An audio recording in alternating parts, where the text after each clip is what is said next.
validation, now I validate myself. Building inner strength, putting doubt up on the shelf. No more unnecessary drama, no more wasted time. Climbing higher constantly, making my own climb. Standing on higher ground, where excellence is found. My potential knows no bounds. Raising the bar, breaking ground. My network is my net worth. Choose your company wise. Surround yourself with eagles, not with sheep in disguise. Every interaction is a reflection of my brand. Quality over quantity, that's my personal command. Standing on higher ground, where excellence is found. My potential knows no bounds. Raising the bar, breaking ground. Whoa. I'm not just living, I'm manifesting my vision. Cutting through limitations with surgical precision. My expectations are my compass, my respect is my shield. To mediocrity and chaos, I will never yield.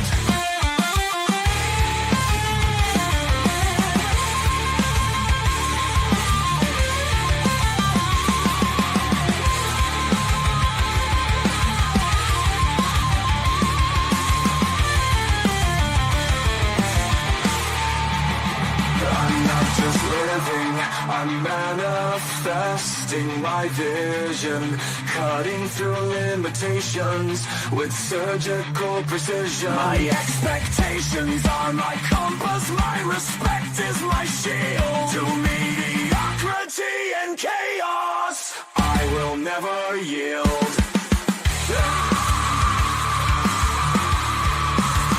Standing on higher ground, where excellence is found. My potential knows no bounds. Raising the bar, breaking ground.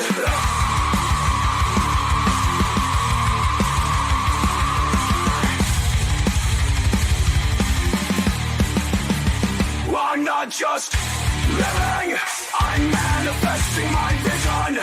Cutting through limitations with surgical precision.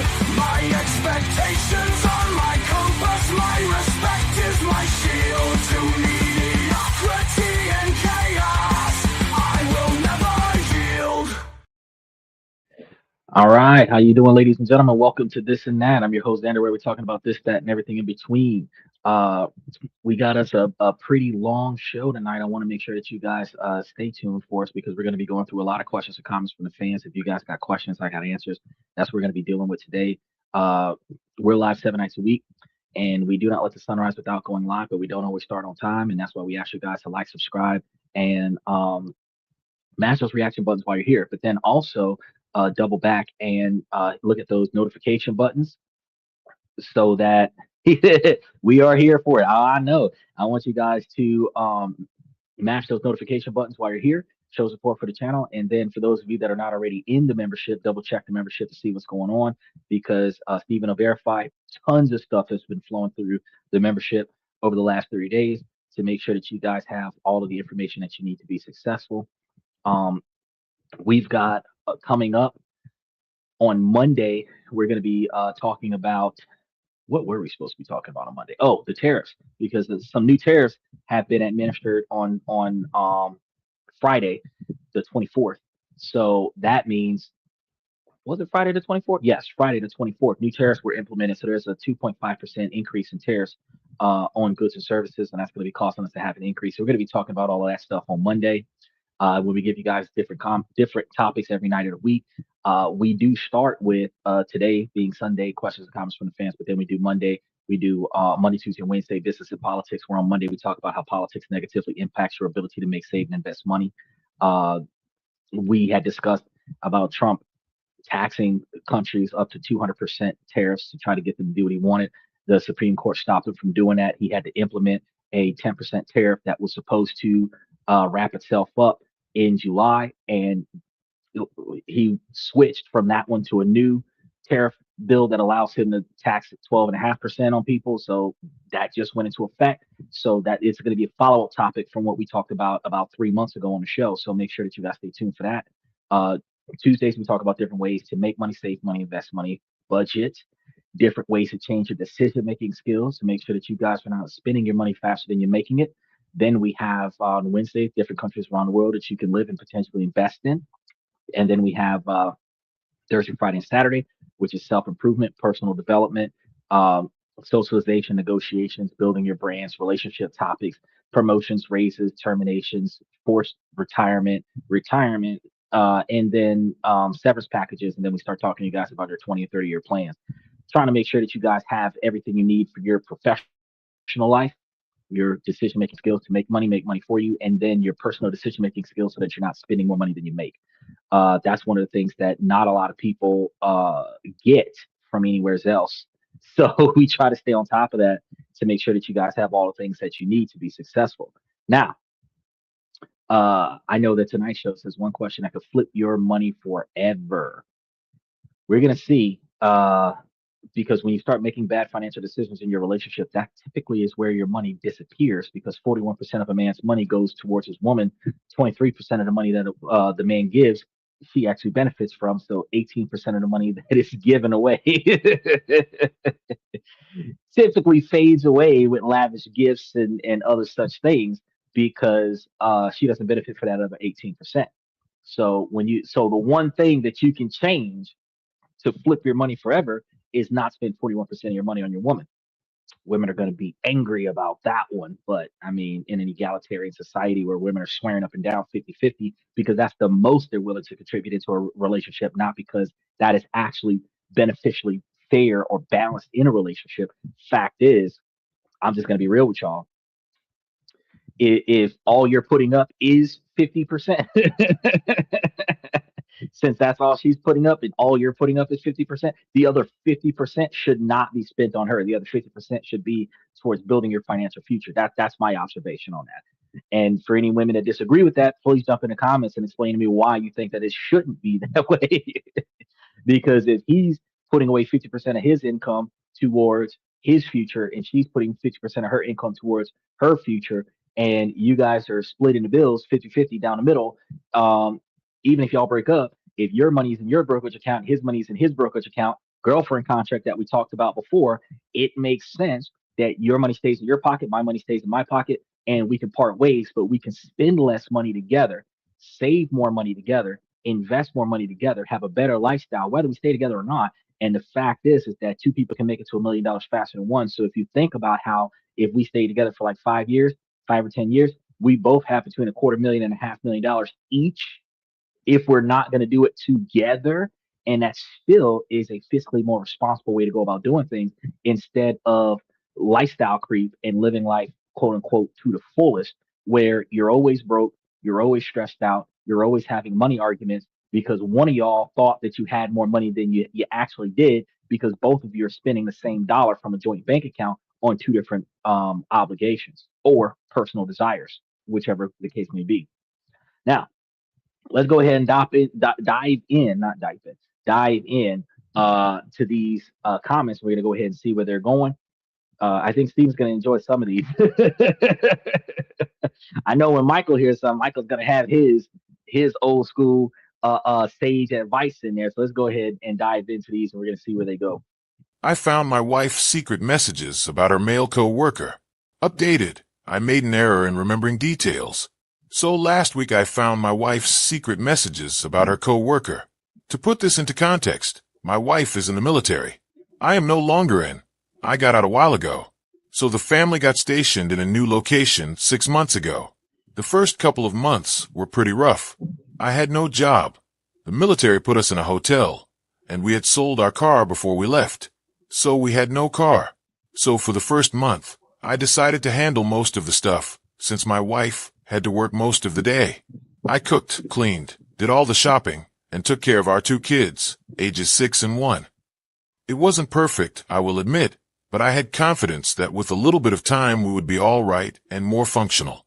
Fast forward a month and a half later, we finally got a place, but still no car. At this location it can take a while to get a car sometimes.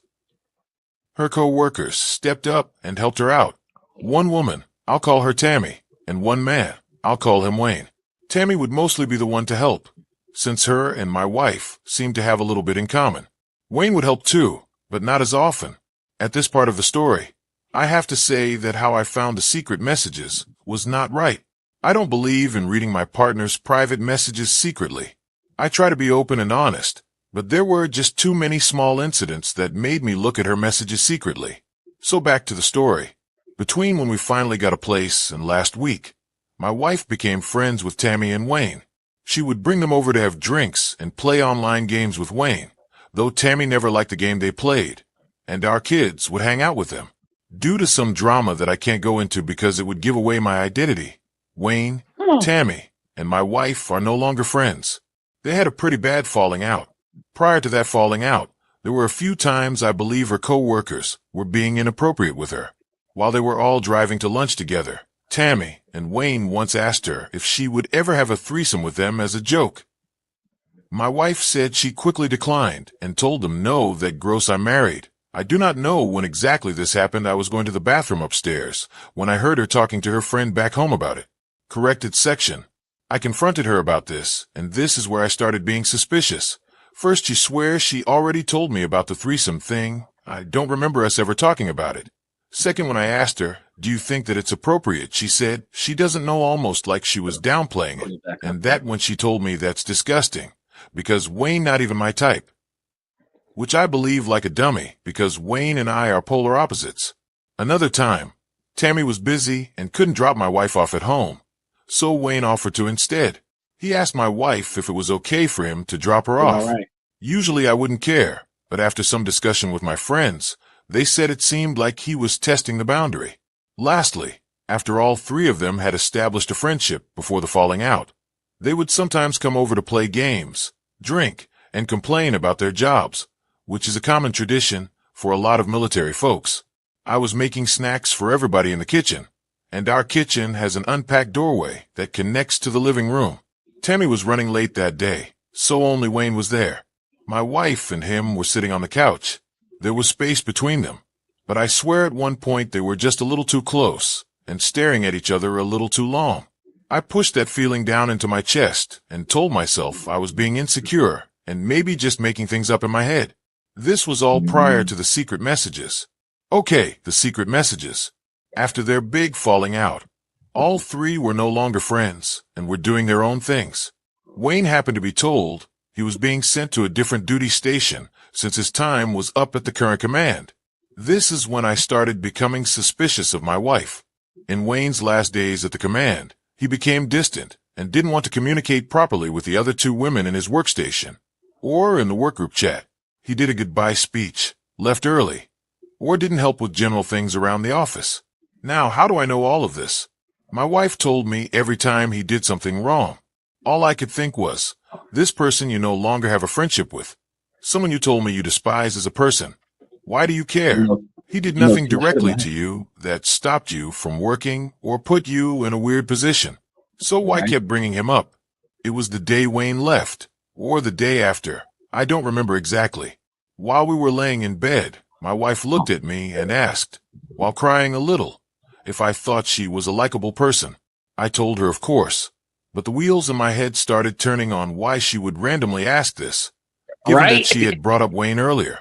So when she went to sleep, I searched everywhere. Her phone was pretty clean. Then I went to the App Store, clicked on the profile bubble across from search, and clicked on apps. I was checking to see if she had Tinder, but then I noticed that you can see what day you downloaded apps on your phone, even ones you've deleted. I was curious what kind of apps my wife had. Scrolling down, I noticed an app that had been deleted around springtime. I clicked on it. The description said it was an app for telling an anonymous secret and getting feedback, so I re-downloaded it. I found that she had signed in with her Apple ID instead of Gmail. I was Damn. right. Then I found a message. The message read, "I have a lot of chemistry with my coworker, and I'm getting extremely tempted. I'm trying my best to stay away, but he's always trying to get close to me whenever we have tasks to do together. He casually flirts with every other girl in general. So I don't know what's making me so interested/curious about him. Maybe because we had a few deep conversations. I hate how much I'm I'm gonna into him. put this back in the I'm thing. married and I love my husband, but we're at a time period in our relationship where we haven't had time for ourselves to connect as a couple due to us just having moved, settling in, and taking care of our kids. A way to rekindle our relationship, but he hasn't shown too much progress yet. How do I squash my crush for my coworker? I thought it might be from feeling pent up, but no matter how many times, take care of it in bed by myself, and with my husband's help, I still think about him. I'm down bad. Wow. I had a lot of mixed emotions about this, because every time something inappropriate came up from their past interactions, it all popped back into my head at once. My wife and I have had a deep talk about this, and she told me that these were just temporary feelings that quickly went away. I asked her if she physically cheated, and she told me no. I told her I had no way of proving she didn't, and the trust is gone. This man has been around me, my family, and my kids, and he played with my children. I feel deeply disrespected. Since then, we have patched things up, and I have set up new boundaries when it comes to her coworkers, but I can't shake these feelings of sadness, angry, and disgust. What should I do? Well, that was a long story there. But Steven said he can only diagnose it and say divorce or ASAP. Look, um, and then special shout out to Tamand. I appreciate you for dropping by the show. Um, if the trust is gone and it's unable to be rebuilt, divorce is the only option because resentment is going to continue to build until you do something that forces her to divorce you.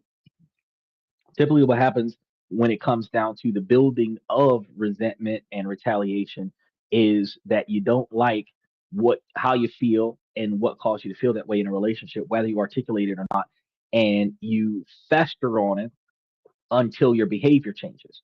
You're going to be more aggressive. You're going to be less tolerable. You're going to be less friendly. You're going to be less romantic. You're going to be less intimate. You're going to be less emotionally present because of the resentment. Over time, she's going to recognize that resentment, especially if she didn't cheat on you, if she just allowed herself to be in inappropriate conversations with somebody else.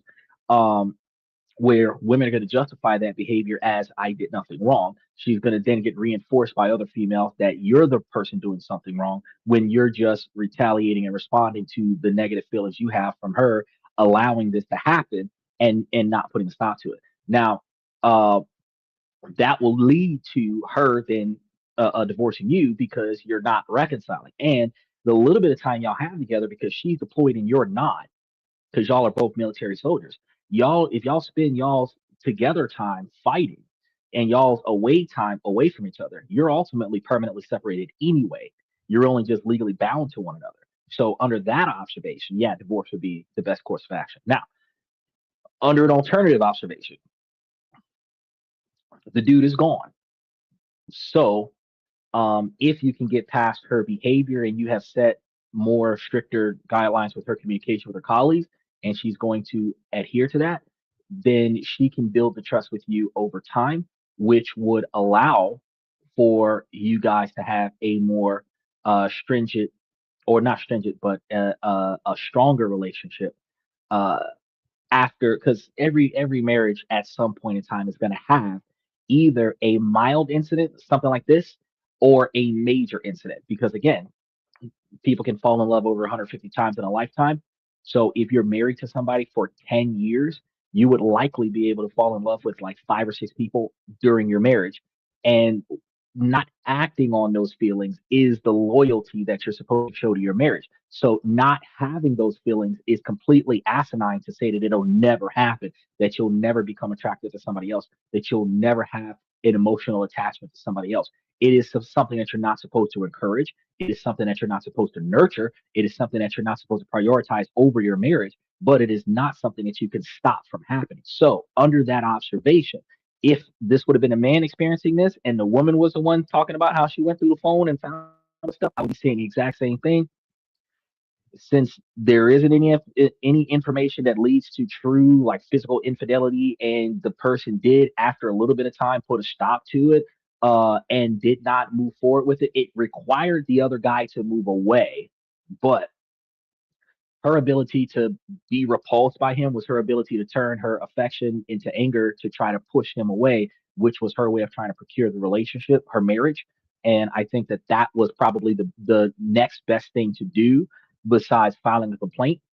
uh, but in the military, there's a dialogue there that's not in the office space.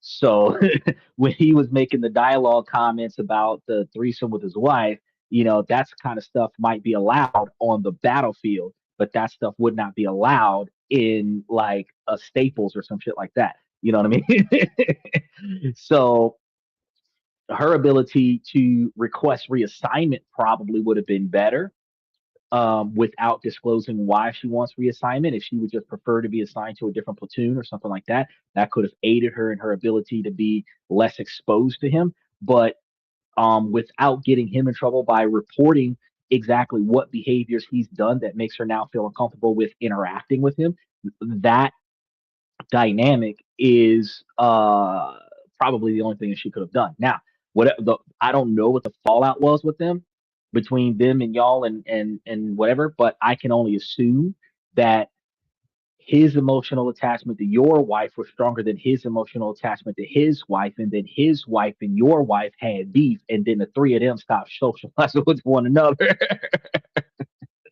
That's just my assumption on this situation. Now, ultimately, once they had that falling out, it was easier for her to put distance between him and her, but she didn't. Her feelings for him are still her feelings for him. Probably the confession on the anonymous dating app led to the altercation between his wife and your wife, and that's probably one of the reasons why the three of them didn't get along anymore, because he felt the same way and didn't want to say anything.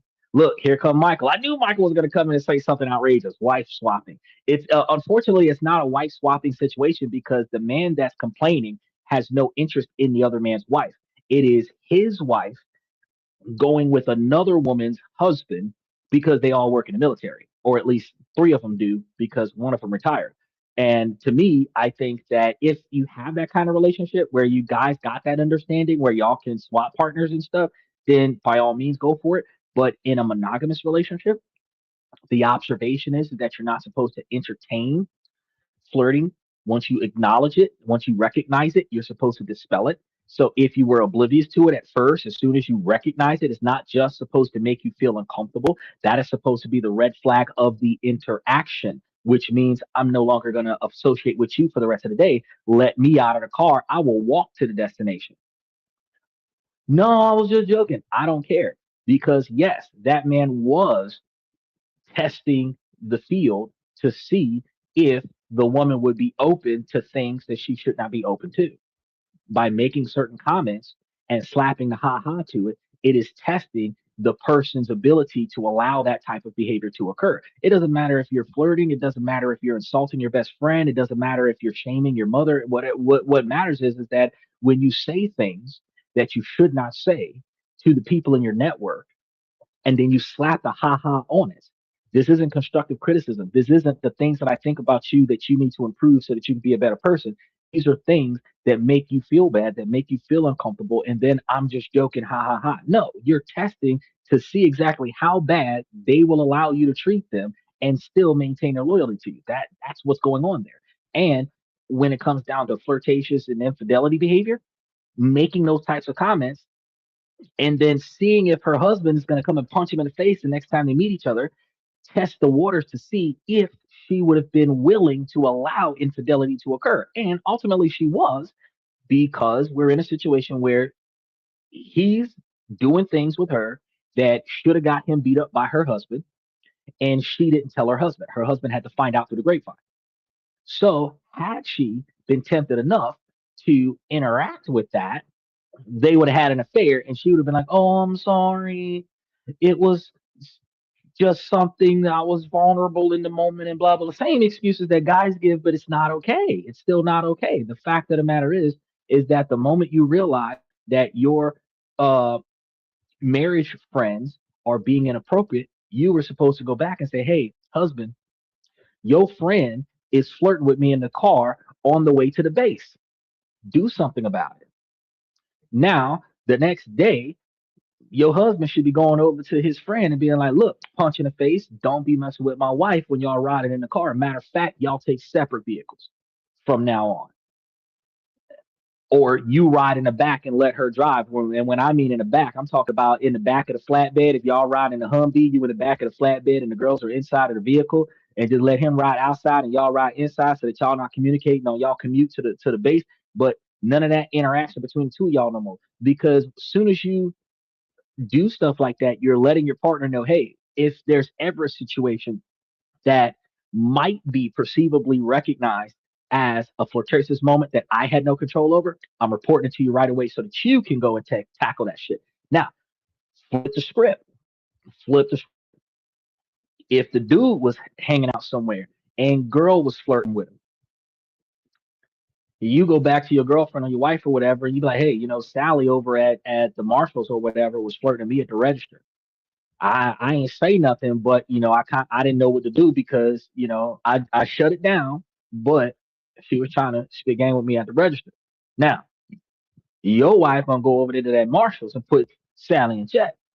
Don't you be talking to my husband when he at the store, and that puts a stop to it, which prevents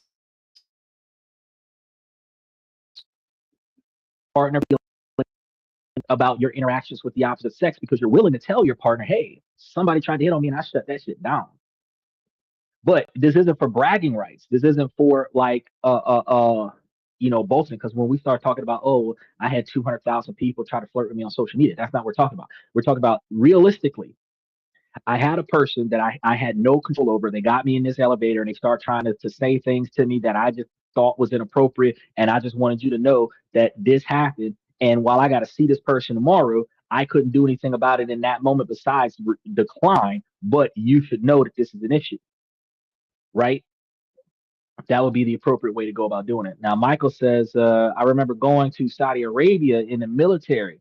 Everyone having sex in the commander. That's what I'm trying to tell you. That's what I'm trying to tell you. The fact is that in the military, everybody be so when you have a marriage in the military, it is a hard marriage because you have infidelity back home with whoever's taking care of the kids.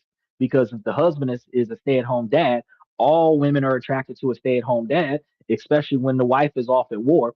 They're gonna, be wanting to smash that dad because they don't have a baby daddy taking care of their kids because they got the wrong dude.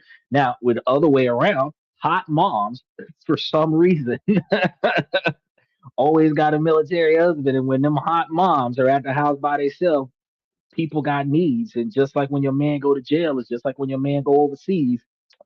Ain't nobody here to satisfy the needs. What can I do to satisfy the needs? So you got the infidelity at home. Now, as it pertains to on the force, when women and men are interacting with one another, because military used to be a man only situation. So there wasn't all of that knocking stuff down or whatever. But now that women are in the military, yes, there is a plenty of situations. If you're 3 months on a naval ship, yeah, somebody's knocking boots.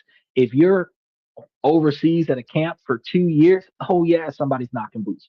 And if you don't get pregnant and come back with a child, you just don't talk about it. What happened during the mission stays confidential to the mission, right? And especially since you're not supposed to have that type of fraternizing in the military service as it stands, the irony there is that your commanding officers don't have reports of all the times that y'all knock boots behind a tree somewhere in the middle of combat. So the issue is that you're going to have that on both sides of the field. So this scenario is different from this exact same type of inappropriate context happening with like fast food workers or Amazon employees, because I would have been like, oh no, fuck that shit, bro. She could have quit her job. But they're in the service. There's certain things you got to deal with, right? And I'm not trying to justify it. I'm just saying that because they're like military service. There's certain you deal with a different type of disrespect, and you deal with a different type of social interaction specifically because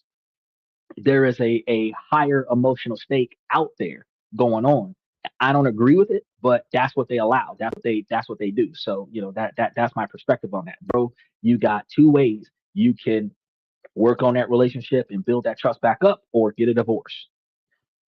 Uh, Michael says, lots of fatherless children created during the war. Oh, of course. Well, dude, there's lots of fatherless children created during boot camp. There's lots of fatherless children created during tours where men go overseas and they get women pregnant and come back and leave the children out there. You got a lot of fatherless children in America just because the women want child support instead of fit fathers raising the kids. So you got a lot of fatherless children, but when it comes down to the military personnel voluntarily going out there, this isn't like casualties of war where women are snatched up against their will like it used to be during the siege days. This is like literally going out there and having a romantic relationship with somebody, and then a child comes out behind it, and then you get deployed back home, and now the kid doesn't have a dad kind of situation, and this happens a lot. But you also have women in the service that will get deployed, they will end up pregnant, and they will come back. And a lot of the women try to come back before they're showing during combat so that nobody knows that they ended up pregnant. But if they can't, and they can't get that abortion, once they start showing, they start getting sent back because the military is not going to put children at risk. So, that I don't know how the discharge papers work with stuff like that, but at the end of the day, yeah, there's a lot of stuff going on with that. So because of the lifestyle that y'all have, you are pressured into a higher level of understanding. But Steven said it best at the beginning of the explanation. It's like, bro, as soon as you lose trust in your relationship, the relationship is over. Can you rebuild the trust? Not to the level it was originally, because she's willing to do things that you thought she was not willing to do. But can you rebuild the trust enough to where the marriage still survives? Yes, you can. All right, let's go ahead and touch base with the next one here. I have to preface by saying that this is not my first relationship where my boyfriend has had a sister. My ex had two, and I never experienced this kind of dilemma. Additionally, I'm an only child, but I grew up seeing my mom and my uncle's relationship, and it is nothing like this. For context, me and my boyfriend are 25, his sister is 20. We're in a relationship for over a year now. We live together due to long-distance reasons. We started living together pretty early, and our relationship is great. We get along well, and we manage everything with a very good communication. But one of the first times my boyfriend went back to his home country, he came back and told me when he saw his sister, he hugged her and had the urge to slide his hands down her behind, because she is my height and we have such a similar body type. I laughed it off, didn't think much of it. Next time he went was because she had a jaw alignment surgery or whatever it's called, and he told me that they had taken off the gel polish on her two fingers, middle and ring finger, because of the blood oxygen clip, and he made jokes to her about that she had probably done it herself cause her nails were too long, because she was pleasuring herself, haha. I felt very uncomfortable, very. I didn't say anything though cause I was like, okay, I just never had a brother. Every time that he has gone, he's told me something similar about having the need to touch her behind when hugging because we have such similar body types. Like out of instinct. When we were there together once, I had accidentally forgotten my thongs in the dirty laundry and his mom had washed it, even though I am very, very careful around these things, and I had even asked him to tell her that I would do my own laundry. They are half thongs, but still I was very embarrassed and I told him this. And he laughed and said that his mom is probably very weirded out because his sister doesn't wear stuff like that. And I was like, stuff like what? And his response was that that's kind of a promiscuous underwear and that his sister is not like that. So his mom probably hasn't even seen SMT like that in the laundry, so she probably immediately knew it was mine. I was first pretty offended, cause what's wrong with having a half thong that wouldn't show seams when I wear tighter pants? But then I was like, okay, how TF do you know what your sister wears? Like, isn't it gross for a brother to even think of his sister's panties? And he said he's seen hers in the laundry. Okay, I kind of told him it's weird that he knows his sister's underwear to such detail, but I dismissed it. While we're there, he also always spends time in her room on the same bed talking for a while I wait in his room, cause I didn't know her that well at the first time or two I've been, so I felt uncomfortable just being there. And she's usually just wearing like very sleeping clothes, No bra, very short shorts, very thin long PJs, and always laying around with her behind in the air, which kind of makes me a little uncomfy, but again I've always put it aside. I really don't want to make this weird. The last time we were there, my Don't even try boyfriend to make went it in the weird. downstairs bathroom to take a shower, and came back up and told me he couldn't because his sister is taking a shower. I said okay whatever, it wouldn't delay us too long, so he went down to help his dad with something and then came back up after like 15 minutes and told me he just took a big poop. And I was like, oh that's weird, I didn't hear you in the upstairs bathroom. And he said, oh no, I was downstairs. And I asked, while your sister is showering? And he just said, yeah, OFC. And I was really weirded out. They have a glass shower that is only slightly blurred, and the toilet is right across from the shower. I told him then that that is very weird to me, and his excuse was, it's fine, she didn't even hear me. And that makes it Yeah. worse to me, cause what if she just walked out? I mean, it could just made me feel very uncomfortable. All of this mixed with little comments always made me feel weirded out. I get that she's his little sister, but she's 20 and he's 25 with a girlfriend. Anyways, currently he's on a family vacation, parents and sister, and I'm at home because long story short, I thought I didn't have any vacation days left from work when they booked it. Then turned out I did, but it was already all settled and I didn't want to make them rebook space for me / pay more. Plus I didn't want to take more days off anyway. He sent me a video of the room and he's like, oh it's so great, we're having a great time so far. And the room that he's sharing with his sister has a single king-sized bed. I knew they'd share a room, but I thought it'd be a twin bed or SMT. I No. dismissed it and forgot about it, and while showing where he is to my mom, she saw and asked if they're sleeping in the same bed. I obviously confirmed and she said it's very weird, how can he sleep with his sister in the same bed? Anyways, I've spoken to my friends about this couple times, all which have brothers / sisters, and they've all told me it's very weird and icky, and at this point I don't know if I should speak up about this or ignore it. Like I have before about the shower, and he made me feel super weird and told me I'm crazy and that I just don't have siblings and wouldn't know. But aren't they like a little too old to share a bed? And be around when the other is taking a shower? I'm seriously starting to getting the biggest ick because this is SMT that is recurring. They went on a trip right before my boyfriend and I got together, just the two OD them, and also shared a bed in an apartment, and my boyfriend told them that the hosts even thought they were a couple, joking about it. I would too. I don't know, what should I do? Okay, so I went to the store with my sister once, and they thought that we were a married couple, and my sister quickly corrected that. Um, it's just something that happens. You guys gotta kind of resemble one another. Obviously, you're related. You guys got the same last name, so obviously you're related, but you're related by blood, not by marriage. So, respectfully, people don't always automatically assume that a man and woman together are siblings. They usually assume that when a man and a woman are together, they're dating. So, just to knock that out before we even get started, if him and her went somewhere together, the two of them, they got the same last name, they're checking in, they provide their IDs. There's a Mr. Smith and a Mrs. Smith. You're going to assume that Mr. and Mrs. Smith is married. You're not going to assume that they're brother and sister, right? That's the first part. Now, second part, when you live in a family with siblings, the more siblings and the less bathrooms, the more situations that you have where you're walking in on one another. You're walking in on one another in the bathroom when somebody's taking a shower and somebody's taking a poop. You're walking in on one another when you're changing clothes, when you have more than one kid in the same room because you don't have enough rooms. Not all the time do the parents have the capabilities of separating the boys and the girls. It is preferred to prevent what Michael was talking about earlier, like incestuous behavior that is socially unacceptable in certain countries and not socially unacceptable in other countries and certain cultures, because incest is promoted in the Bible. When the Lot got both of his daughters pregnant, and then that one king had, oh God, excuse me, the one king had tried to take this other man's wife, and that man's wife was his sister. So incest is all over the Bible. The principle of the matter is some cultures are socially unacceptable with incest. Statistically and scientifically, it is a genetic issue because if you have birth defects in the genetic code, when two siblings get together, that birth defect is magnified because a recessive trait from mom and a recessive trait from dad becomes a recessive dominant trait in the child. And that's going to be the reason why it is scientifically discouraged with sleeping with your sister or sleeping with your cousin or something to that effect. Michael says, lock the door.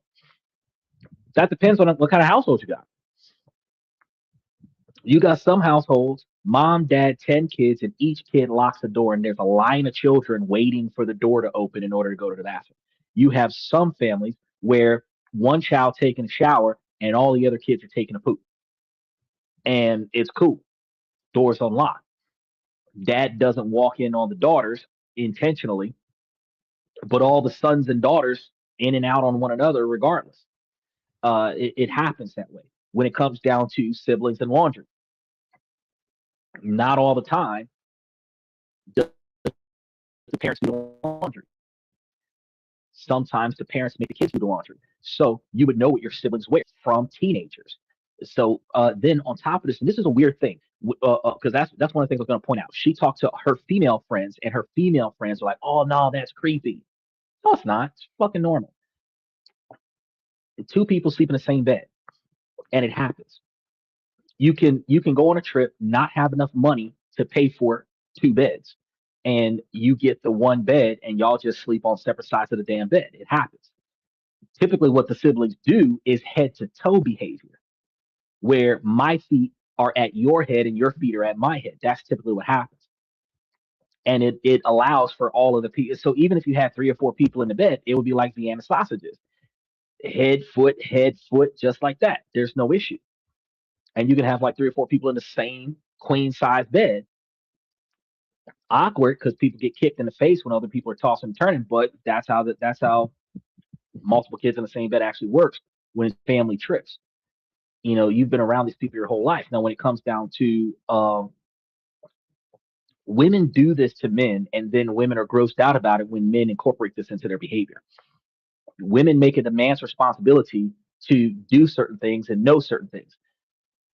Then, when men know it, that's creepy. Well, first and foremost, let's start with men doing laundry. If women did the laundry and stopped complaining about it, men wouldn't know what kind of underwear women wear. Men do the laundry. And because, special shout out to Aztec, and because men do the laundry, if you left your underwear in the washing machine or if you left something in the dryer, I found it. And when I found it, whether it was in there and I seen it before I put my stuff in there, or I found it when I was taking all of my stuff out and your stuff came out with my stuff, at some point, your bra, your underwear, your shorts, your sock, whatever it is, I'm gonna find it. I go to a public laundromat. I go to a public laundromat and I'll find people's underwear. I'll find people's socks. I'll find people's shirts still at the laundromat. Right. So when you have a what we would have to call a community situation, yeah, he says living conditions will vary depending on this and that. Shout out, bro. What's going on? Outstanding channel. Thank you so much, man. But yeah, it's gonna be a different situation depending on what's going on. So then we have the other thing, like girlfriends send boyfriends to the store to go get their feminine products. Now, when men can pay attention to, because women want a man to be psychic, and in order for us to know what's going on, we have to take data, we have to pay attention, and then we have to take action before we're told, right? Now, we're in a situation where she wants us to make sure that her feminine products are there without her telling us that she ran out, right? So we have to know what sizes to get. We have to go to the stores that sell it, and we have to tell when it's about to go down. We learn that when women start gaining more acne on their face before they start putting their makeup on, that usually indicates that they're about to start needing those feminine products, which means that if you start seeing one or two zits on her face that wasn't there last week, I probably should go restock up on the feminine products because they go through it a whole lot quicker than what we go through anything, right? So when a man starts paying attention to this and he starts being on time, the women are grossed out about it because they expect the man to have it done without actually being able to articulate the fact that he knows when it's time for him to get up and respond to a situation that is automated on his responsibility, instead of her getting her own feminine products and replacing her own feminine products and taking her own self to the store and getting her own stuff, instead of making it a man's job to go to the store and buy something with wings. A man should not know what pads with wings is, but This is how relationships show loyalty and stuff to that effect. So men learn these things. The same way men learn how to cook, and they cook better than women because women don't do for themselves and they don't do for the family. So men start doing it and they do it damn good. She can't get grossed out about it. Real quick, Steven says, I'm on the floor with it. I'm not sleeping in the same bed as anyone that is not my partner. Well, you've got a different mindset. I have no problem. I typically sleep in the same bed as my dog. So if anybody's willing to jump in with the dog, then it's me, the dog, and then you. And if that and if you're down for that, I don't give a fuck. Usually I don't sleep at night, but you'll catch me sleeping in the car more than anything. If we're traveling somewhere, unless like it's a really nice hotel. Because if it's like a motel, Holiday Inn, something cheap, I'm not paying. We get one room for you. I'll stay outside and I'll guard the vehicles. And then we'll do what we got to do. Aztec. Oh, okay. Michael says it happens. Walking into the bathroom late at night, and my stepsister was bent over naked cleaning the tub. Yeah, fresh out of the shower. Exactly. It's something that happens. It's just one of those situations where you're just not supposed to take it to an inappropriate level. He says, but this guy is creepy. He could have used the other bathroom. Well, no, that depends on how bad he had to go to the bathroom versus how close he was to the two bathrooms. Because you got to understand, like in my house, I got two bathrooms, right?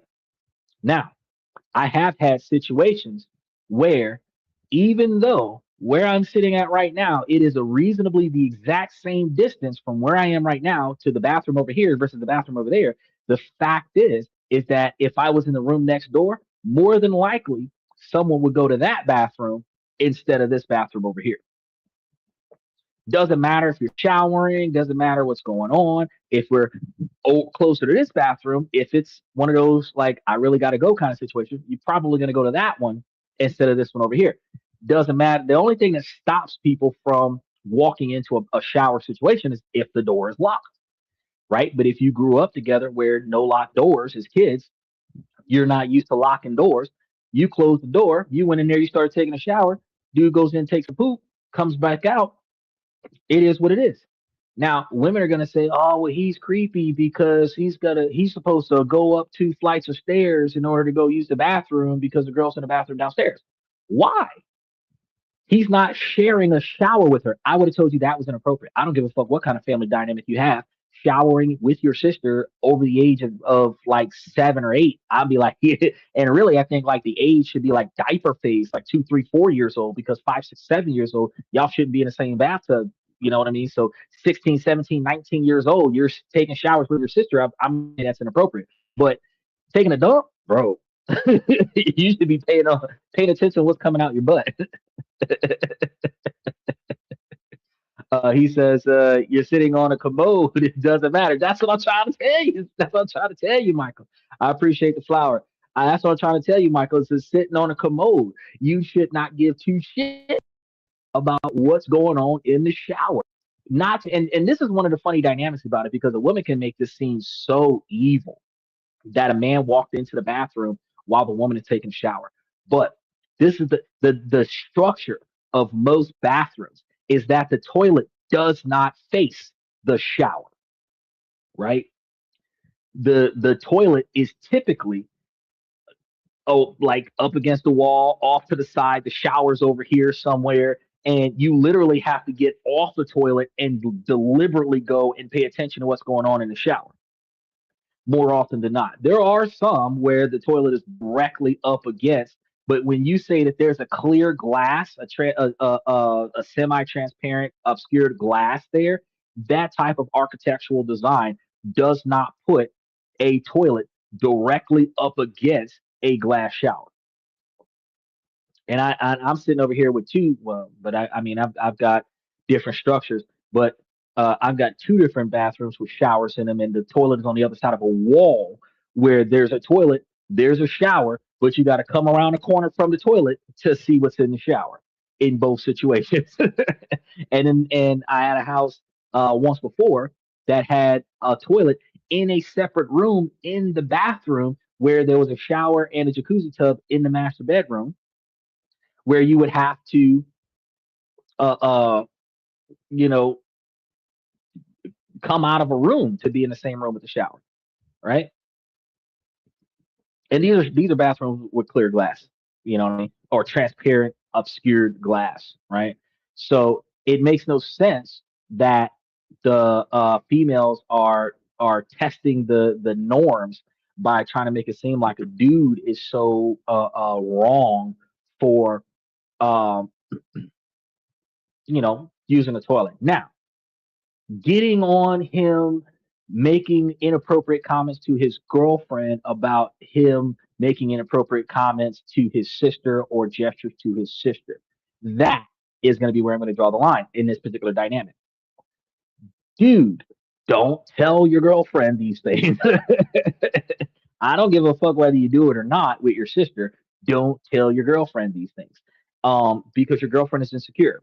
Your sister is probably equivocally hot in comparison to your girlfriend.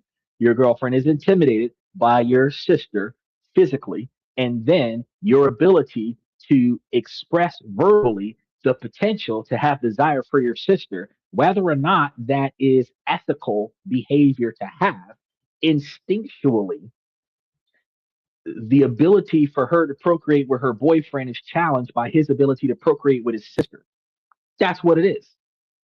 And that's going to be a primal insecurity because she has direct competition with a relative. That's really what it is. Ultimately, this whole complaint that she's got is that she feels that she has to compete with his sister for his affections. And he has a closer bond with his sister than he has with her. But I can tell you, I've seen families where brother and sister, twins, matter of fact, and I know some from Switzerland, that actually the girls' room was the hangout room. I don't fucking know why.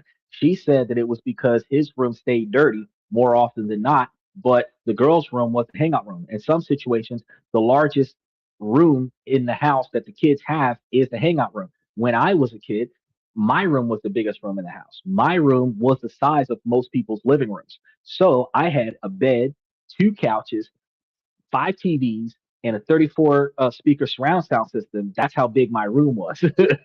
My room was huge. It looked like a freaking studio. It was huge, right?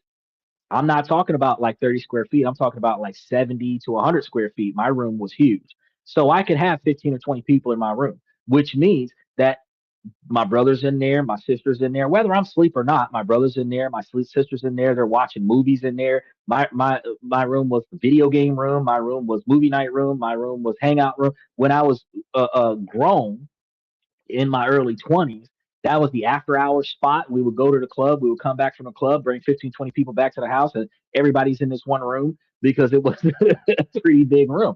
In that dynamic, if one specific room in a house is the hangout room that's not the living room, then all the kids are going to go into that room and hang out, whether it's his room or her room. So all of the stuff that she's pointing out is just her overstating her lack of comfort because she feels like she has to compete with the dude's girlfriend. Now, putting a stop to the situation, dude, stop telling your girlfriend about inappropriate stuff with your sister. Plain and simple. Because truth, the girlfriend didn't go on a family trip because she felt uncomfortable about the boyfriend's relationship with the sister. She's going to make the excuse about, oh, I didn't think I had a vacation time. I don't know any family member who wants to go on a family trip, who is going to decline the family trip without checking their PTO time first. Most family members who work on jobs that don't give PTO time just ask for fucking days off and be like, fuck the paycheck. I'm going to spend time with my family. That's called work life balance. So if you have a job that has 6 days, that has vacation days, that has PTO days, you're not effectively caring if you get paid for these days on this trip. You're going on this fucking trip. That's point blank, period. You're letting your boss know, hey, my family has the X, Y, and Z trip coming up, I'm not going to be here. That's the first discussion. Second discussion is going to be, do I have some PTO time that I can cover this with? Do I have some sick days that I can cover this with? Do I have some vacation days that I can cover this with?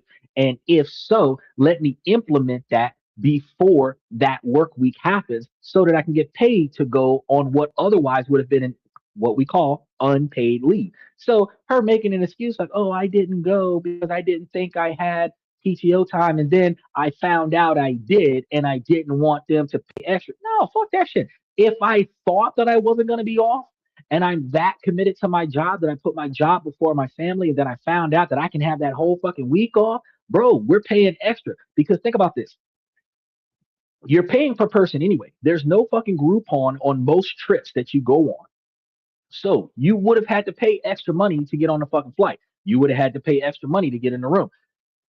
If they got two rooms where it was mom in one room and the kids in another room, and you decided to go, they're buying one extra plane ticket, and you're going to move your sister into mom's room. You're going to stay in a room with the boyfriend.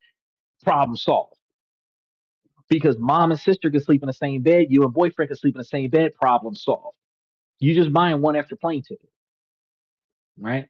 So you didn't want to go because you felt insecure because you have competition with a sister. If it is repulsing you that much, if you're that insecure about the situation, just like the last couple, option B, break up with them because you're not secure with the relationship.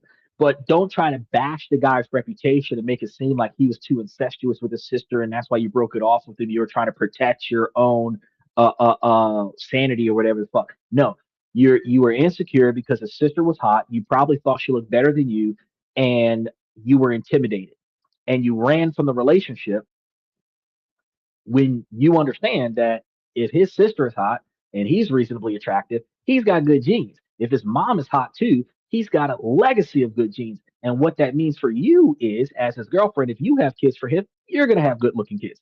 That's what that means. Not, he's going to sleep with his sister. Most men don't think about that.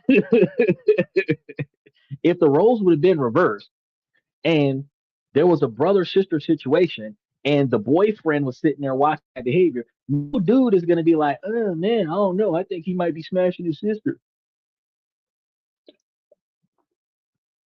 No guy's going to say that. No guy's going to say that. They got their thing, their family. We got our thing. As long as you don't prioritize him over me, I don't give a fuck what y'all do. Because if the roles would have been reversed, a woman would have said, oh, well, he's insecure. He needs to be a better man. No, ma'am. You can't just say that for the man. You got to say the same thing for the woman. He said, P.S. He's sleeping with his sister. But what if he was though? Let's entertain that. Let's entertain that straw man conversation. What if he was sleeping with his sister? She's 20 something. He's 25. What if he been sleeping with this girl since she was like 17, 18 years old?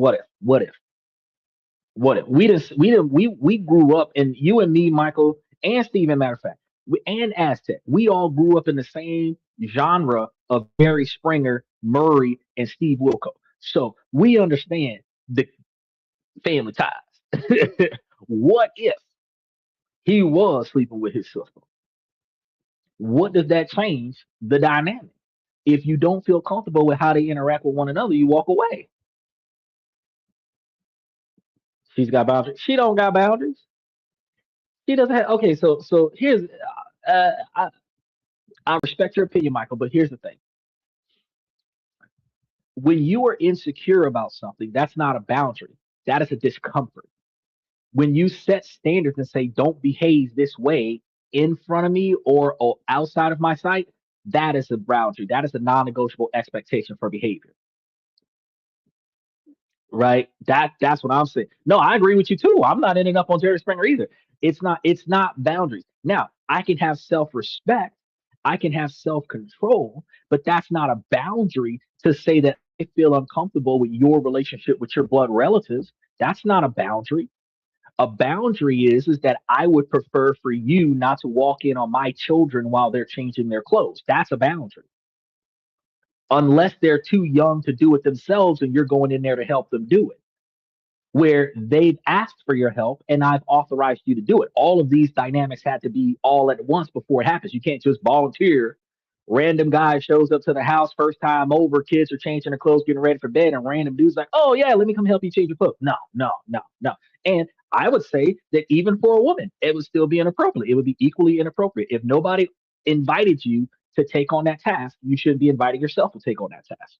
Socially, women are considered caretakers and they're expected socially to be in that situation. So it doesn't matter if it's a boy changing his clothes or a girl changing his clothes. It is socially acceptable for a woman to go over there and oh, let me just help you with this.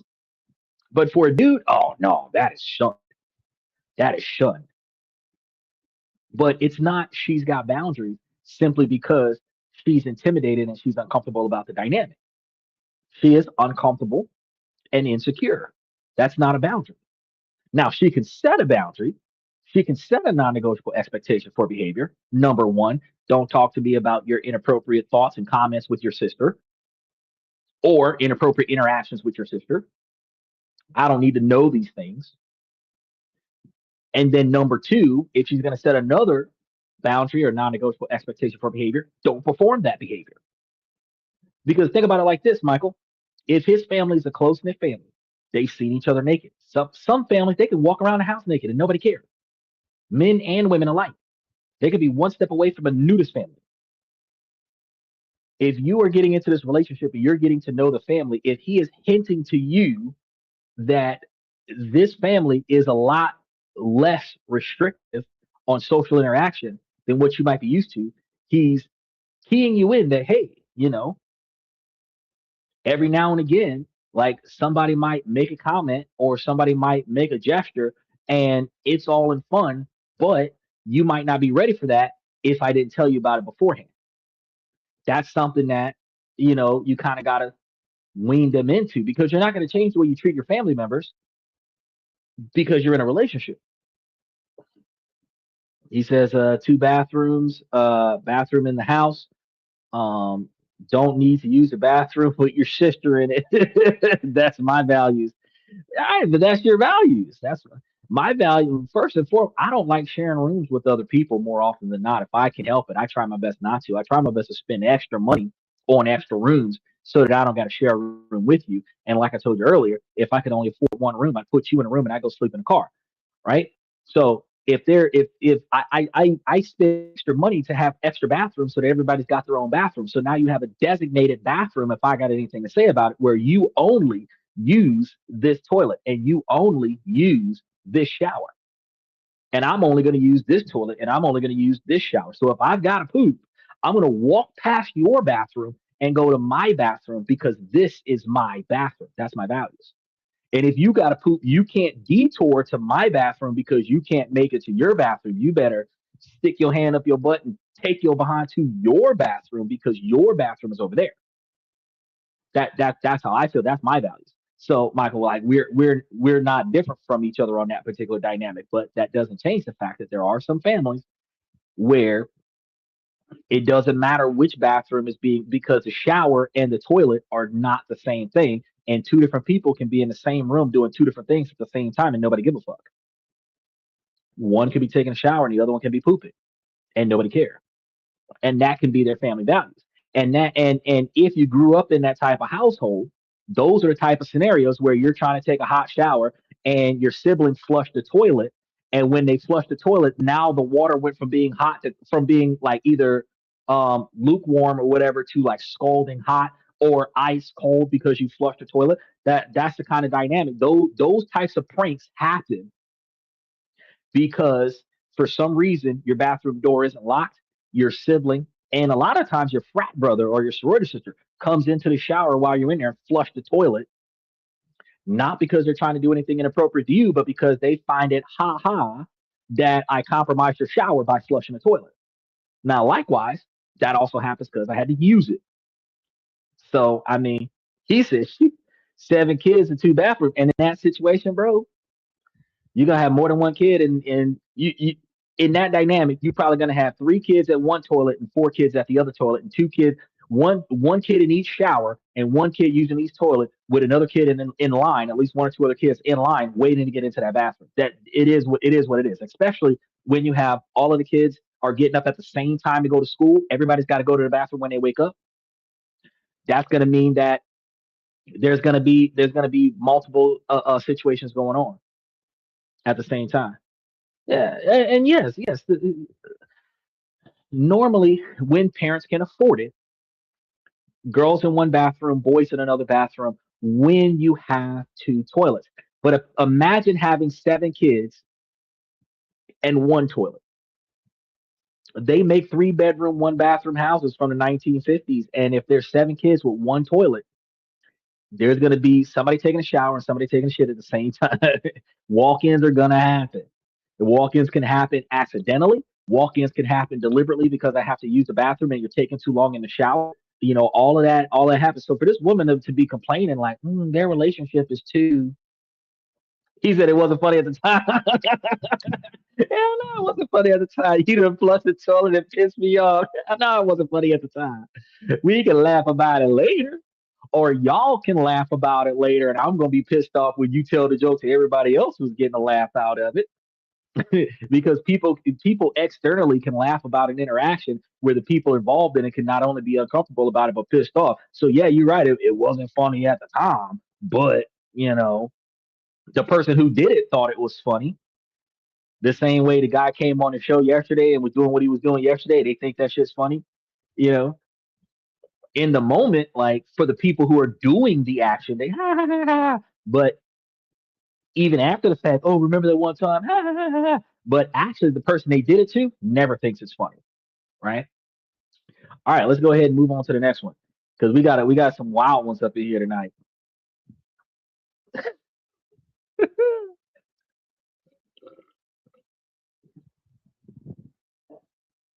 I'm 31, and one of my best friends, 30, and his girlfriend, 25 of 6 years, broke up like 2 months ago. She would always call me if there was a problem. I've always been a close friend of them both, a counselor and helpful hand, because I always thought they were good together, despite their flaws. Ever since they broke up, I've been suspecting that she's been hitting on me, but it was just a suspicion. Weeks went by, and it became more and more obvious that she was hitting on me. I asked her if what I thinking was correct, and she said yes. Ever since then, she's been hitting on me like insanely. I've never seen the likes of it. It's like she knows what I want to hear, and it's playing a lot in a way that moves with me. I don't feel love, but it's passion only. My friend has already moved on to another one. I feel wanted. That's always good, and it's caressing my ego like never before. And the temptation to go for it once is so real. But I feel so bad about it. Although we never even kissed or touched. But there's a lot of tension and chemistry, which in it if itself is so bad. What should I do? I thought of talking to him. But it's gotta shatter the last 6 years to pieces. I thought of giving in to temptation. But how am I gonna look at him after? Not doing anything is hard because of my own desires. I know it sounds weak, but have sympathy here. I feel so bad for entertaining this already. I feel like such bad friend. I think there's no scenario where we are all happy. Please help. All right. Special shout out to OG Kicks.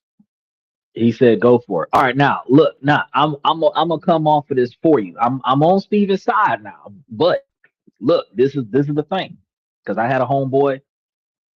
He used to try to grab everything with a pulse. Most of the girls that he was with, once I found out that he was with them, I would not even try to talk to those females. But there was one chick that we just had that chemistry.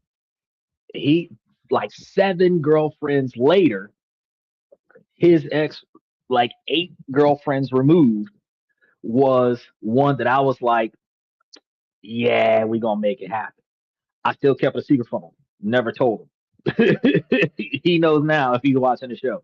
But the fact of the matter is that I felt the same way. I had a concern about smashing my girl's ex, my homeboy's ex, because at the end of the day, you think about the bro code. Bro code is that you're not supposed to be stomping on each other's territory. So first and foremost, you're not supposed to be chasing the same girl after the guy gets the girl. That's it. She's supposed to be off limits for the team. Um, when they break up, immediately after they break up, she's still off limits to the team. Now, there's a line in the sand where when he gets into another relationship with somebody else, that first relationship he gets into could be a rebound from the girl where he still wants the last girl. He just is trying to entertain himself with a new girl. It is not always a good idea to go after his ex just because he's got a girl one step away. It ain't open season yet. It ain't open season. The rebound chick is not open season yet because he can always get back with the girl that he just broke up with, right? At least within the first year, right? So it's not season yet. Now, two girlfriends down the line, 2 years down the line, in one of them situations where the girl that you want to smash is like been fair game for a minute, that's the dynamic when it becomes open season. But it is open season with respect to the fact that you communicate with your homeboy, make sure that he cool with it before you take that leap. Because at the end of the day, yeah, people make bad decisions. They get into a relationship for all the wrong reasons. And then after they get into a relationship for all the wrong reasons, they fall apart in that relationship because they don't compromise and they don't communicate. Then they get into another relationship and realize that that's not what they want. That's the rebound relationship. Then they try to go back to the ex. You do not want to be her rebound when he's rebounding with another chick. Because when he gets back with his girlfriend, you are now going to be the third wheel in their relationship where the girl you smashed and your best friend are a couple. That's not okay. Now, granted, if he gave you the blessing to go and smash, she for the streets. You go ahead and get your turn in. But like just doing it in secret, and then women have this thing about confessing out of guilt and confessing out of vengeance. And if it would have hurt your friend for her to tell him that she smashed the team, then she will go and tell him to ruin his feelings with y'all. At the end of the day, you don't want to put yourself in that kind of situation. So the best bet to be, like Steven said, go for it, but you go for it after the fact. You go for it after the fact. You go talk to your homeboy like, hey man, over the last few weeks, the last couple months, she's been over here, making passes at me, bro. Like, she's making those kind of passes that like kind of let me know that if I shot my shot, that I would have a triple play. You know what I mean? And if you tell me that this ain't a good idea, then I'm not gonna go there. But if you cool, I'm cool. I'm gonna try to get me like 3 rounds out of this shit. And your homeboy should be able to tell you, man, hey, go ahead, do what you got to do. I've moved on. I'm happy with the person that I got, whatever the case may be. Or I just got out of another breakup and I don't want the other person because the other person is crazy. He might warn you and say, hey, you do what you got to do. But at the end of the day, not only is she clinging, she's psycho. She's that slash your tires, bust your windshield kind of psycho. So if you go and smash that, you smash that, but you smashing that at your own risk kind of situation. So the results of him telling you, hey, you got my blessing, but you doing this knowing those consequences. But you don't want her to, because you got there's a lot of women. Michael says you'll have plenty of time in your life to wonder why you didn't do it. He's right about that. And Steven says as soon as she hits on me and if I want it as well. that doesn't work. And I'm about to tell you why that's not a good idea, because women are more emotional than men. And this observation that you've got right here, this observation is going to be detrimental, because when a woman breaks up with a man, she's going to want him to hurt more, 10 to 100 to 1,000 times more than what she hurts. She will start saying and doing things to ruin his entire life and his entire network. She will sleep with his brother, sleep with his dad, sleep with all of his best friends. She'll get pregnant by one of them. She will accuse him of doing something he didn't do, put him in prison, take all of his shit, whatever she can do to destroy his life. This is how some people are. Men can do this from time to time too, but women do this more often than men. And the problem is that as his homeboy, You should not say, well, she's fair game because they just broke up a couple weeks ago or they just broke up a couple months ago. Before you tap that ass, you need to go and let your homeboy know, hey, she's trying to hit it. Now you good with it, I'm gonna go get it. But if you don't communicate with your homeboy, then you likely could have if they were still in a relationship or if they're temporarily broken up because they couldn't get along and they're on a break and you smash his girl while they're on a break, then when they get back together, you just ruined your friendship with your homeboy for a piece of tail when you could have just avoided that. We say bros before hoes, but we don't really mean that if we're willing to smash the homeboy's girl simply because they're not talking today. You gotta stand on principle. I can tell you when I was like 16, 17 years old, I had a motorcycle. I had my girl's brother. He was one of my homeboys, and it's weird because he became my homeboy because I was dating his sister, not the other way around. But he became a homeboy. We were almost like brothers. We did all kind of stuff together. He was dating a chick, and she wanted to ride on my motorcycle.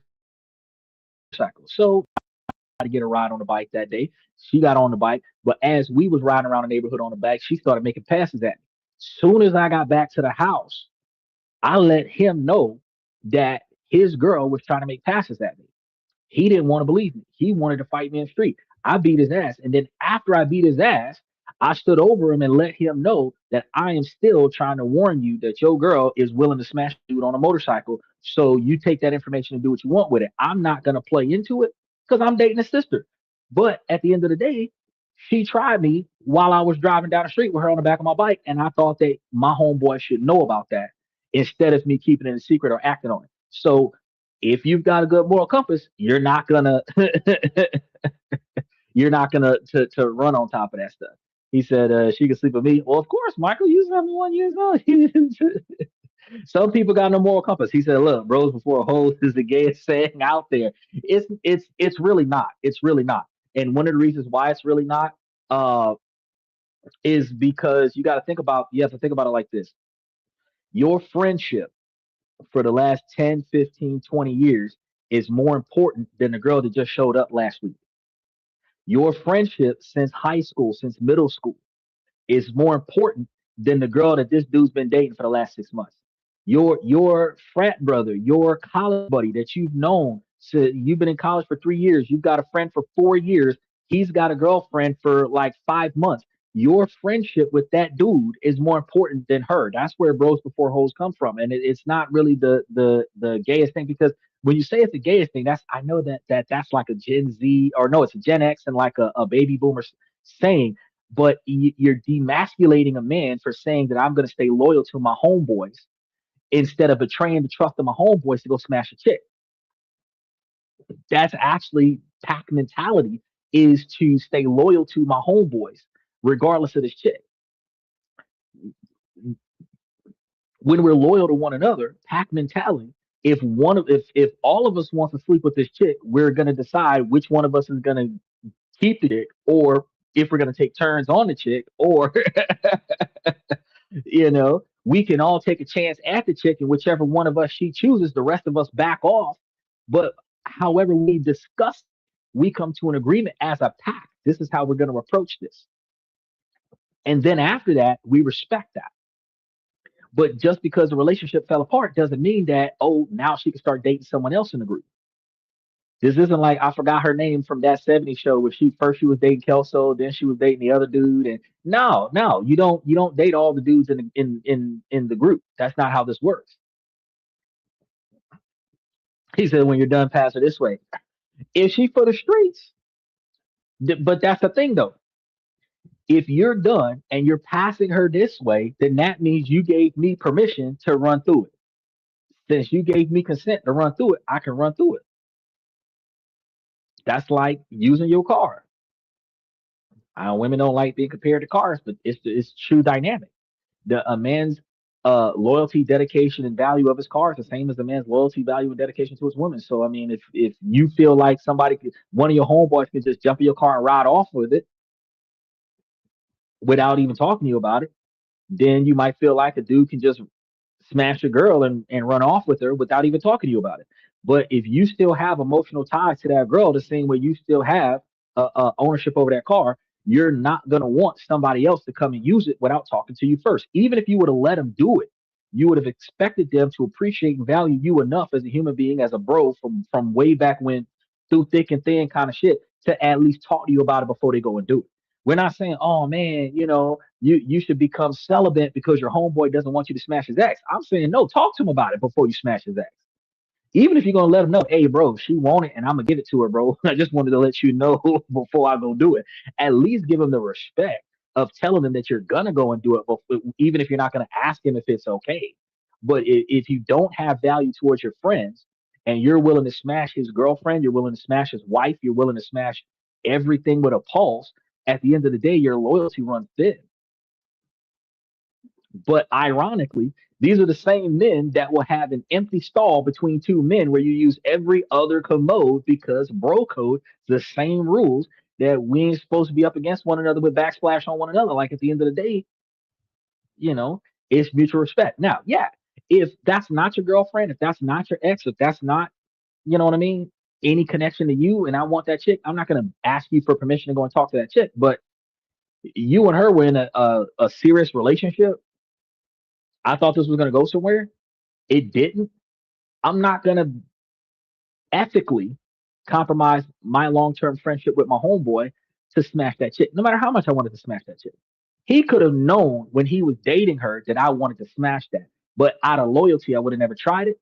And then after they broke up, before I even went towards that, I would have to talk to him and be like, hey, look, hey, you knew that I wanted to hit that before y'all got together. So, it's my turn. You know what I mean?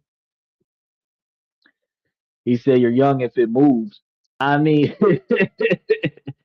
it's all about the ethics or the lack thereof. It's the morality behind it. That's really what it is, you know. But I would say, if she's been doing it for a minute, you caught on to it, she's verified it, you want to take action on it out of respect for your homeboy, it don't kill you to talk to your homeboy. Even if you shot him a text message, called him on the phone about it, sat, smoked a blunt with him, and just dropped that conversation like, man, you remember Keisha, your ex? Yeah, man, she been hitting me up for the last couple months, man. She want me to run through that shit, man. Man, what you think about that, man? That's it. How hard was that? That was like a 67-second discussion. And all he had to do is hit you back with, man, fuck that bitch, man. I'm through with her, man. Do what you want. Done. That's less than a 2-minute conversation. So to say the bros before hoes mindset is in any way, shape, or form like inappropriate to have, it's mutual respect for other people.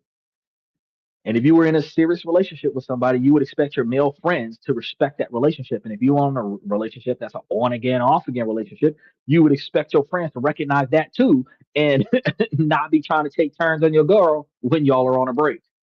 Because when y'all are on a break, y'all are not actually broken up, like permanently detached from one another. You're taking time away from one another. And that's not the time for the teen to run through the girl. Because then a relationship is really over. You know what I'm saying? All right, let's go ahead and touch base with the next one. My boyfriend 35 and me 38 just broke up after 1 year and I am beyond heartbroken. We fell for each other pretty fast and I met him after 5 years of being single/dating. My ex struggled with emotional availability, expressing emotions and being vulnerable, which resulted into our first big disagreement. Before this fight, we hadn't really had many issues, then all of a sudden he found himself shutting down emotionally and not communicating his discomfort. After weeks of reflecting and taking space and several talks, he ultimately came to the conclusion he was self-sabotaging the relationship and had a lot of unresolved trust issues that had nothing to do with me. He said this is the best and healthiest relationship he's ever had, and he felt he had been looking for something wrong. As he started to feel really insecure, he couldn't meet me where I was emotionally. He puts me on a pedestal and thinks I'm the most amazing woman he's ever met, and he hates himself for ruining things, hurting me, and not being the man he feels he should be for the next chapter of our lives. He feels he needs to do this on his own and doesn't want to put me through any more hurt while he uncovers his own trauma and issues. Despite my willingness to go to couples therapy, he really doesn't want to subject me to any more hurt by him. He feels something is inherently wrong with him emotionally, and he really wants to handle this on his own and thinks that is the only way. He wants so bad to meet me emotionally where I'm at, and he feels that's what I deserve in this relationship, the full extent of my love returned to me by him. While the door is open between us, I'm not waiting for him despite loving him so deeply. I think with endings/breakups for me, I've always treated them as final and don't really have hope. I'm a bit of a cynic and not really a hopeless romantic. I don't think he's a bad person, we're just at two different levels of emotional capacity. I'm very heartbroken and I'm at a space where I almost wish we never met just so I didn't have to experience the grief I feel RN. I've been in love many times in my life, but never like this. I had never been so certain and so sure someone was my person until him. How do you move forward in this later stage of your life when you're mourning the life you thought you would have? We were planning to move in together, get married and have kids, and now it just feels like it all disappeared in a heartbeat. Before this I was at peace knowing marriage and kids might not happen for me, but now it hurts more. BC, this person made me reconsider that. BC, they felt like the right person to do life with. See, Steven, Michael, look, see that shit right there? That's the reason why you don't go with your homeboy's ex. That right there. Because in all honesty, she believes she got the right dude. He believes he got to fix himself mentally. If he's not moving on with another woman, he's staying to himself and he's trying to work on himself, going to therapy and shit to that effect. She believes this is the guy for him. They broken up right now. Look, she 38, bro. Ain't no other man gonna be trying to get with her real quick. Like, yes, they jump offs maybe, one night stands maybe, after club activities maybe, but long term relationships not quite. At 38 years old, in the next 2 years, she's gonna be. She was already expired product at 28, so she found somebody at 30. That was like last call for alcohol right there. So at 38, bro, 2 years from now, all of the valuable things that would make her valuable in a relationship are not there. So the only thing left would be cooperation and obedience because that's like the only things that she can fix. She's got no kids, but she can't have any in 2 years, at least not safely. It, at the end of the day, it's like, damn. So in the dating market, she's gonna have a tough time trying to find another one. This is gonna be one of them situations where she would likely stay single for another year to 2 years. She was just able to come off of a 5 year sabbatical from dating, which means that from 38, she could remain single till she's 43 before someone else comes. At any point in time between this breakup and 43, she could get back with her ex. This is the exact reason why I said, the bros before hoes mentality is no, women are washed up at 28, but they kind of still have a little bit of time left in them, like a used car at 30, because they can still reproduce between 30 and 40. But no, like prime peak performance is between 18 and 28. And then after that, it's like all downhill. Uh, as far as what women bring to the table of value to a man, not like what women think make women valuable to other women. Um, so once she crosses over 40, oh yeah, it's like taking milk off of the shelf after 30 days if it's sitting in the cabinet, not in the fridge, sitting in the cabinet at room temperature. It is not worth opening. It is that bad. Women age like spoiled milk and men age like fine wine because women actually value the monetary assets and resources that a man has in it. And that is something that is accumulated over a lifetime. So the older a man gets, the more likely the man has enough resources and enough capital for a woman to determine that that is satisfactory. A woman's value is her purity and her ability to reproduce and her willingness to cooperate and her willingness to follow instructions. And while her ability to cooperate and her ability to follow instructions is something that she can do at 50, 60, 70 years old, she's not capable of reproducing safely over the age of 40. And most women are being run through on a regular basis between like 15 and 29. So, it's like getting a Porsche with 600,000 miles on it. It has no value, you know. It doesn't matter if it's a 2026 Porsche or a 2002 Porsche. If it's got 600,000 miles on it, fuckers ain't got no value. It says men can reproduce until death. Exactly. men can continue to create children with women that are able to make that happen for the entirety of a man's life. And I talked to you guys plenty of times about how the one man that lived to be 130 years old during slavery was able to create 209 children, where it was 200 children during slavery and 9 children after he was released as a slave. So he lived to be 130 years old, and he was reproducing children for 130 years. That man was dropping probably 9 or 10 kids a year, 20 kids a year, and no woman can produce that kind of children. He had 10, 20, 30 partners or more until like throughout his lifespan to produce all of them children, right? A woman can have one child a year and they can start giving birth at puberty. Some women can have puberty as young as 9 years old. And while that's not a legal age, in some countries the legal age is 13, in other countries the legal age is 16, and in America it's 18. The fact is, from the legal age of 18 to 40, right? You've got like what, uh 18 years, 18, 22 years, something like that. That's it. And a lot of women in America are only given like 1 to 3 kids out of that. But if they were having as many kids as possible, they likely would have one child every year and a half, which means that out of, you know, 20 years, they're likely going to have like, maybe 6 to 10 kids, but they're not dropping 10, 15, 20 kids at 40. You see some moms that's got like 15 kids, but she's got 15 kids and she's 41 now, where her youngest kid was born at 39. And she's been dropping babies since she was 15, right? So, the dynamic is different.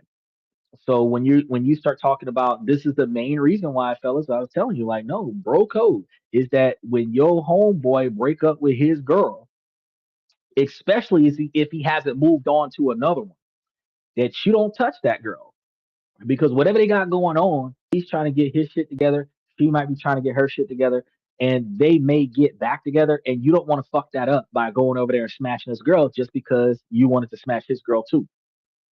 You know, you let that be alone, because there's plenty of women there. The In most countries around the world, even though the what is it, like 8 billion people on the planet, is split somewhat close to 50% men and women. There is, at least in the United States and most countries around the world, there's like 51% women and 49% men, which is wild because when Trump got elected, it was well over 70% of the population voted for him, so women voted for him too.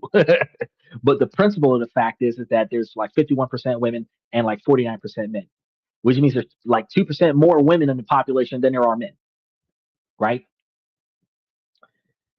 And out of like 360 something, out of, well, women would be like what, 169,000 or something like that, where men would be like 148 or 151,000, something like that. I don't know the specifics these days because they recalibrated everything when they took all the Mexicans off the registry. But the dynamic is that there's ultimately, the older you get, the likelihood of there being two available women for every one man in society.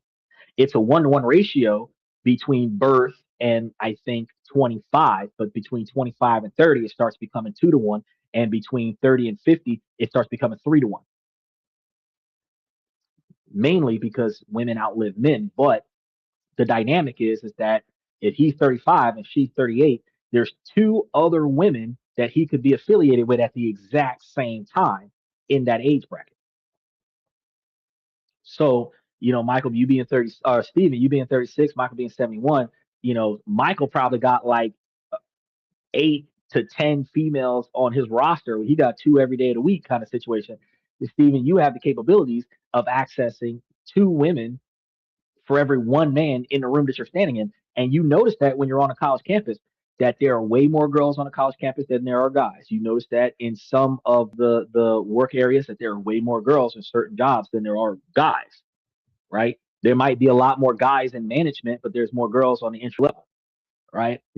some jobs that are girl only jobs are guy only jobs. And the only reason why they're guy only jobs is because it's the kind of physical stress that women don't want to do, not because women aren't allowed to work in those fields. And the female only jobs, or the jobs that are primarily women, like nurses and stuff to that effect, is socially, like hospitality stuff, is specifically because women more often do that job because it's easier, not because men aren't allowed to do it. You don't. The only job that I can say exists right now that is less favorable to a man than anything else is a babysitter. It's the only one, because when that is so crazy that women hate men so much, and they're taught by other women to hate men so much that even though men are better at keeping the children together than women are, women would prefer a child to be with another woman because they believe that the man will creep on the child.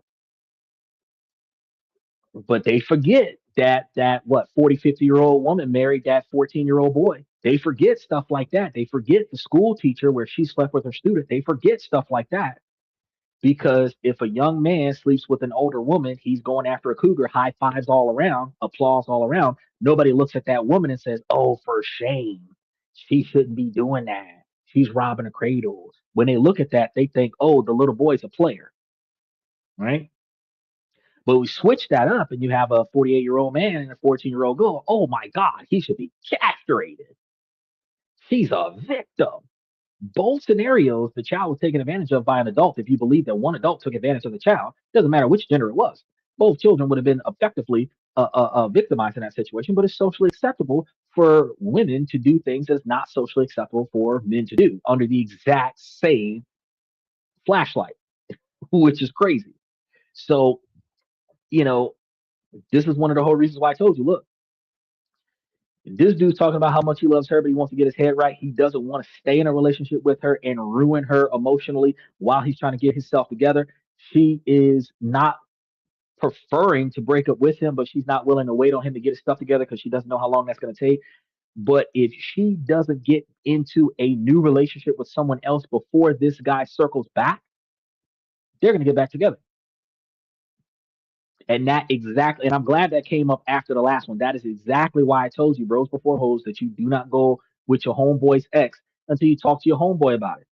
Because if he hasn't gotten past her yet, doesn't matter what he's got going on right now, if he hasn't gotten past her yet, and he might be still like longing to be with her and whatever, but he's just not in the right space. If his plan is to get his shit together, get back over there and get with this chick, even if he does have, you know, after club hour smashes with these other women that mean nothing to him, if his heart is with his ex and he just hasn't gotten himself together yet to be worthy of his ex, when he gets his shit together, his game plan is just like a zombie apocalypse, is across the world to get back to his ex. So you, as his homeboy, cannot destroy that dream, even if it's a terrible idea for him to get back with his ex. I agree with every opportunity. It's like, look, an ex is an ex. You don't re-bowl the last frame. I completely live on that. But at the same time, if my homeboy is stuck on his ex, bro, I'm not going to get in the way of that. All right, let's go ahead and touch base with another one. My mom and dad have been divorced for quite a while. I'm 16 and my sister is 14. Our parents have joint custody of us, so we go to our mom's house on the weekends. I was out grocery shopping with my mother and I looked over her shoulder and saw her texting her boss. She sent a peach emoji. I was kinda worried, but my speculation was confirmed when I saw her tell him, "Can we text later?" With a kiss emoji. He has several children and his wife recently lost her mom. I feel so bad for that poor woman. I don't know what to do. I thought about telling my father and asking him for advice. What should I do? Hey, raise some more information that I found out today, as well as things that need to be cleared up. She was very upset today, and we went to the mall. I may or may not have started crying in the middle of a Hollister because her shitty mood was stressing me out alongside all this workplace shit. I didn't tell her I knew, but I asked why she was acting like this and then cried in her arms. She told me that her boss called her mean and vindictive and said she was gaslighting because he thought she slammed her office door yesterday. They got in a whole argument apparently. She told me that him and his wife are in a loveless marriage. They sleep in different rooms, etc. She thinks he's waiting until his wife tells him she's had enough. The important thing is that he mentioned he was having an affair. I didn't ask who it was with. My mom said that he won't fire her if he knows what's good for him. She even told him to fire her and he said no. For reference, my mom isn't in a good mental place and she does things that I don't think I can mention here. Her therapist told her to stop going to therapy. I advised my mom to find another one. I really appreciate the advice, but I wanted to clear some things up. It's not easy to tell my dad I don't want to go to my mom's anymore. I love her, and even if I wanted to stop going over, there would be a huge issue with the court. She loves me and my sister, and she wouldn't want to lose us. I suggested telling my dad because I need some parental guidance, but I'm not sure if he would keep it to himself. Also, I would like to share that I am a woman, and I do use she/her pronouns, and I ask that you respect that. Moving on. Thank you for all the advice and for caring about my situation enough to try to help. Try to what? I hope good things come to you all. All right. You can tell that's one of them Gen Zs. I'm a woman and I she her miss identify. There's only two. It's either a dude or a chick. They're in 12. They're in the spectrum. It's red or blue. It's pink or blue. That's what it is. It is what it is. Right now, Michael said it nicely. I'm gonna tell you, stay out of grown folks that mind your damn business. That's none of your fucking business. So mama already hinted. She's smashing the boss. Boss can't fire her because if he fires her, she can sue him for sexual harassment. And you have this uneven power situation because she's sleeping with the boss. So the boss will get in trouble if the boss fires her because the boss is having an unapproved intimate relationship with his subordinates. She can claim the victim. She can claim that, all kinds of stuff, and it'll get him in a world of trouble. So he can't fire her, even if he wants to. He's in a loveless marriage, so clearly he's having an affair with your mom. That's none of your business. That's none of dad's business. Okay? And the reason why it's none of dad's business is because y'all are divorced. Now, as it pertains to you not wanting to go by mom's house, there is a court order. Because there's a court order, you have to go. Whether you want to, you have to go. Now, you can limit your communication with your mother to your obligation to go. But if you go talk to your dad about it, ask your dad what he thinks. If your dad is a logical man, and most men are, he's going to tell you, well, honey, we have this timeshare agreement with the court and you have to go. But in defense of my child, I'm going to go talk to your mother. That's where the problem comes in at, because now he is involved with her none of his business situation where he's going to tell her that you don't feel comfortable with going to her house because she's sleeping with her boss, which is none of his damn business. Now, ultimately, how do you work this out? Because you got other stuff that mom's got going on and mama's doing that's just off the wall from what you're telling me. To the magnitude where the therapist said, hang it up, I'm not going to treat you no more. You could talk to your father and tell your father that you have other concerns. That's not the affair. That your emotional safety might be at risk.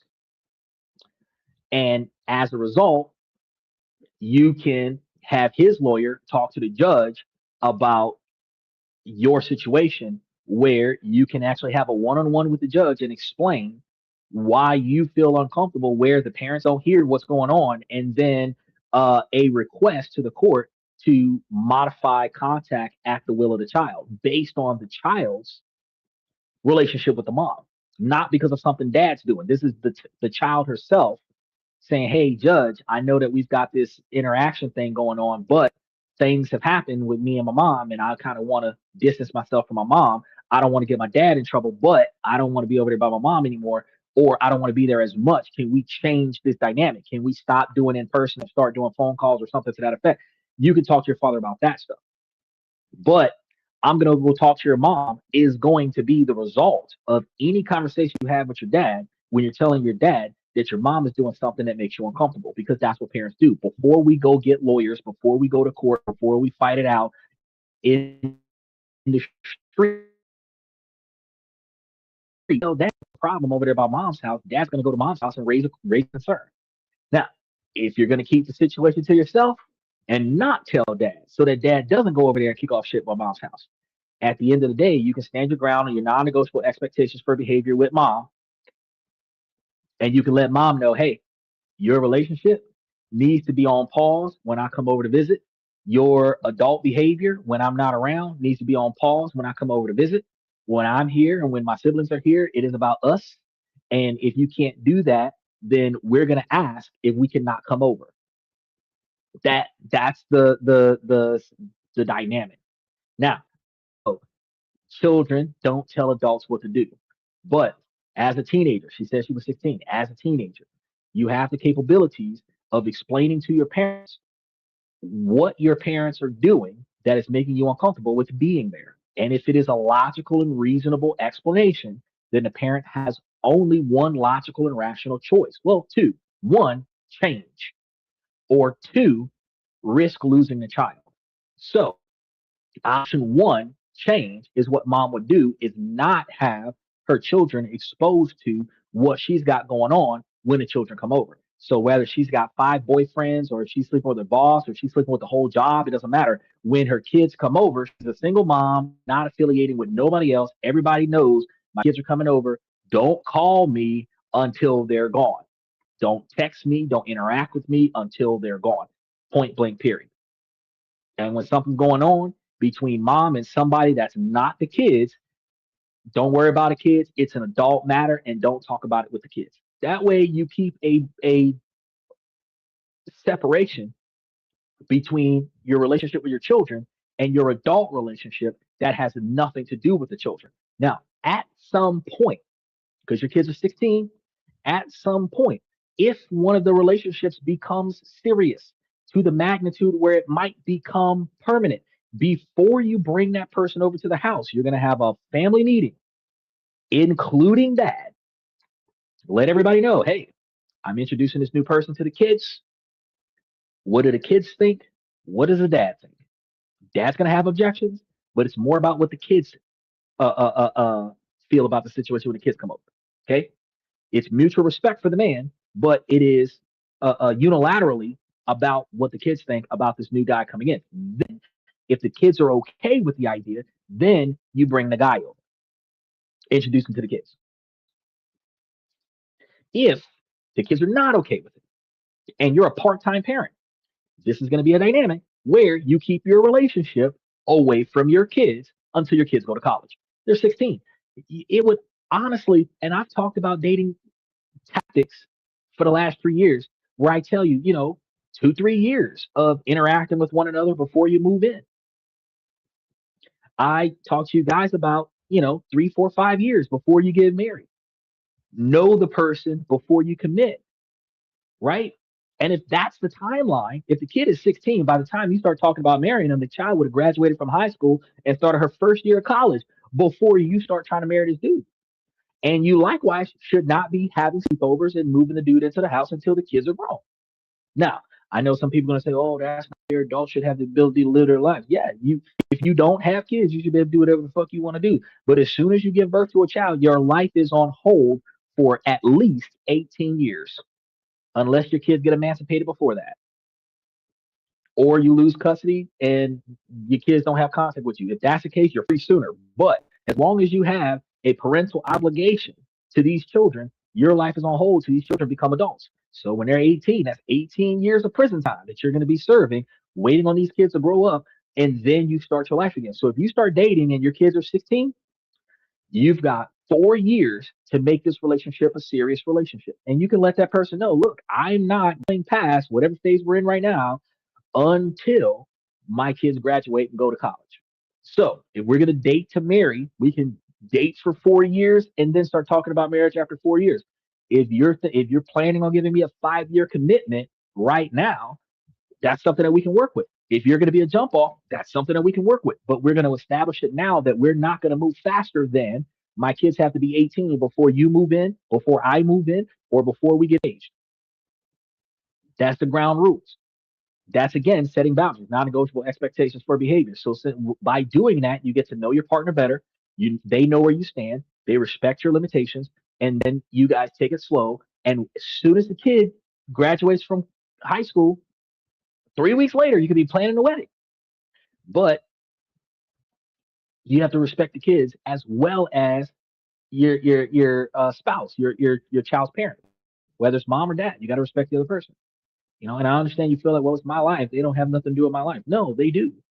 They do, because when your kids don't feel right, they're going to do what? Go to the other parent. So now you're making the other parent uncomfortable because they're helpless in a situation because they can't control your behavior at your house because it's your house. But your behavior at your house is making your kids distraught. No mom is going to want dad to have a revolving door of women coming into the house and think that they're not going to go over there and try to say something. So likewise, it's not okay for mom to have the same dynamic with dudes coming through the house and not have dad come and say something. So mutual respect is you limit the exposure to your children from outside. And this is going to be one of the reasons why we don't do single moms, is because of some of this chaos, right? Because some kids are cooperative. They want mom to be happy. And if the dude is respectful and friendly, playful, and protecting, inclusive, then we want to have a close knit family dynamic. But there are some children, if mom is happy, because they want to keep mom and dad, the idea of mom and dad staying together. And if they can't keep the idea of mom and dad staying together, they believe that mom should stay single for the rest of her life. And they feel like it's a betrayal to the child if mom finds happiness that is not dad. Whether dad's moved on, whether dad's dead, doesn't matter. And in that situation, the new man has a huge hurdle to overcome because the children dictate the success of the relationship with the mother, not the mother. Yes, the mother does play a huge role, but the children dictate the success of the relationship with the mother. If the children are cooperative, the relationship is going to be easier. If the children are non cooperative, it is going to be the responsibility of the mother to press the success of the relationship. Because if the mother presses the success of her relationship with her children, you have no chance as a dude because you can't force the children to cooperate. They're not your kids. She has to force her kids to cooperate. And that's going to be one of the other reasons why dudes don't do single moms, especially teenagers. All right, let's go ahead and touch base with another one.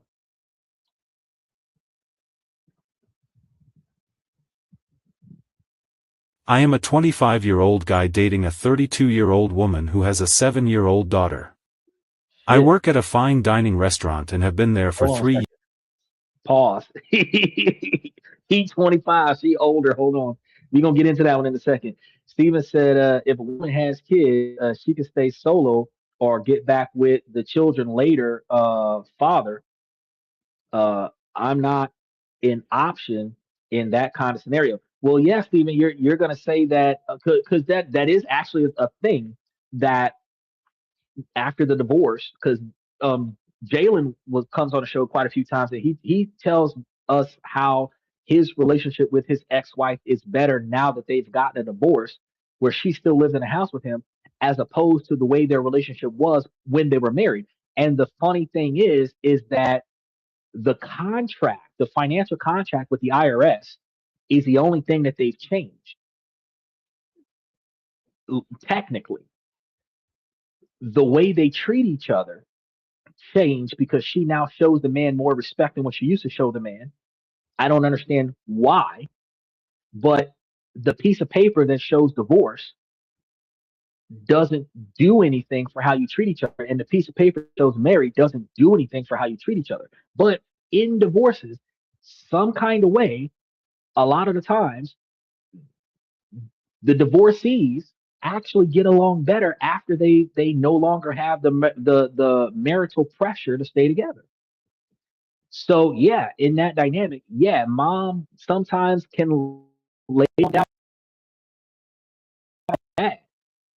long after the children got married and moved out of the house, because whatever the pressure was when the kids were young that led to the divorce, that pressure is no longer there. And now they can have the kind of relationship they had before the kids came along. So I can agree with you on that, Stephen. That is a huge issue. That's always a what as long as this child is alive, the other parent has the ability to circle back. As long as the parent with custody does not want the parent without custody to circle back, I have a chance. But I'm always going to be concerned because the other parent has the right and entitlement to come every day, every week, every month for the entirety of my relationship to either just focus on the kids and be supportive of my relationship or do everything they can to destroy my relationship. And that's going to be another issue because not only is it dependent on the kids, it's dependent on the kid's other parent. Because if the kid's other parent is going to be chaotic, a lot of the times the extra person is going to walk away from that shit and be like, nah, I don't need all this chaos. So I agree with you. I am not an option in that kind of scenario where she's got a kid, the kid's father is involved.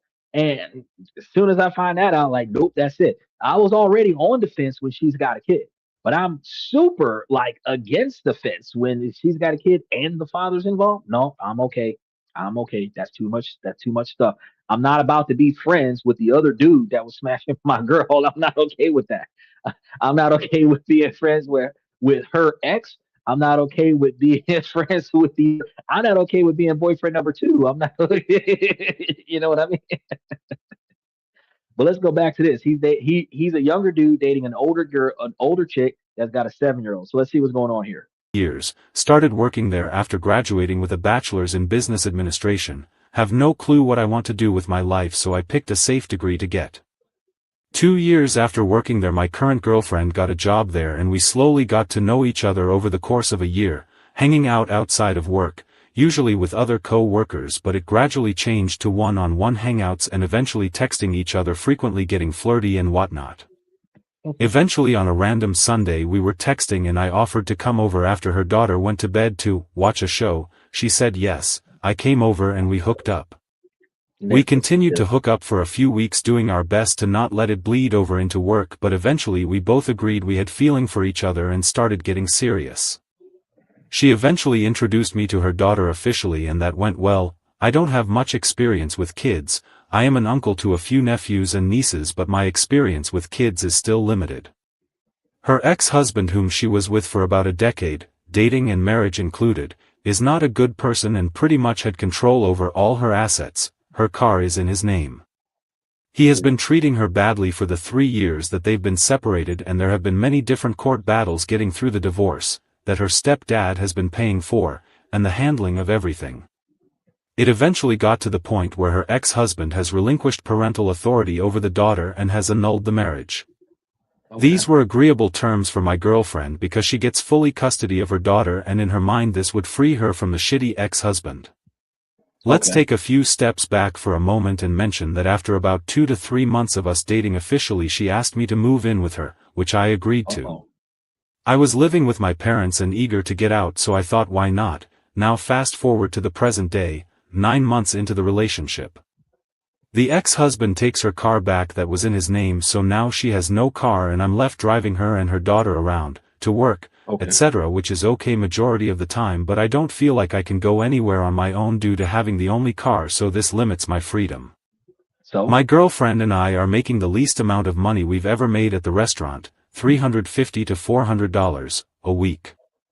The condo she lives in is owned by her mom and stepdad. The stepdad is a millionaire, who bought the condo for her to live in after the divorce and hasn't charged her rent for the 1.5 years she has officially lived there, but now that I live there the stepdad wants to charge us $950 rent starting 6 days from now because of the 2 incomes, which logically is valid. I don't blame him. The problem is that we are not making any money. My girlfriend is bad with money handling and is in a perpetual state of overdrafting her account, so when she does get her paycheck most of it is gone immediately to pay back the overdraft.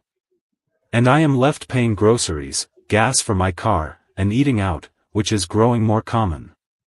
And if I'm expected to start paying rent and my girlfriend's money is just gone and she can't fork half the rent amount up, then am I expected to pay all of a majority of it? Yep. I have a cell phone bill and a car payment too. I can't afford all of these expenditures. And ever since the ex-husband took her car, she had been worried about him coming back to the condo and doing something more, which I don't believe will happen, and she wants to move to the next town over, which is a 30-minute drive. Her mom and stepdad live in this town and own a few other condos that they rent out, and these are six-figure condos, not like the one we currently live in. The one we currently live in is a two-bedroom apartment basically. The condos they rent out in the town over are huge. They have an upstairs and a basement and are massive.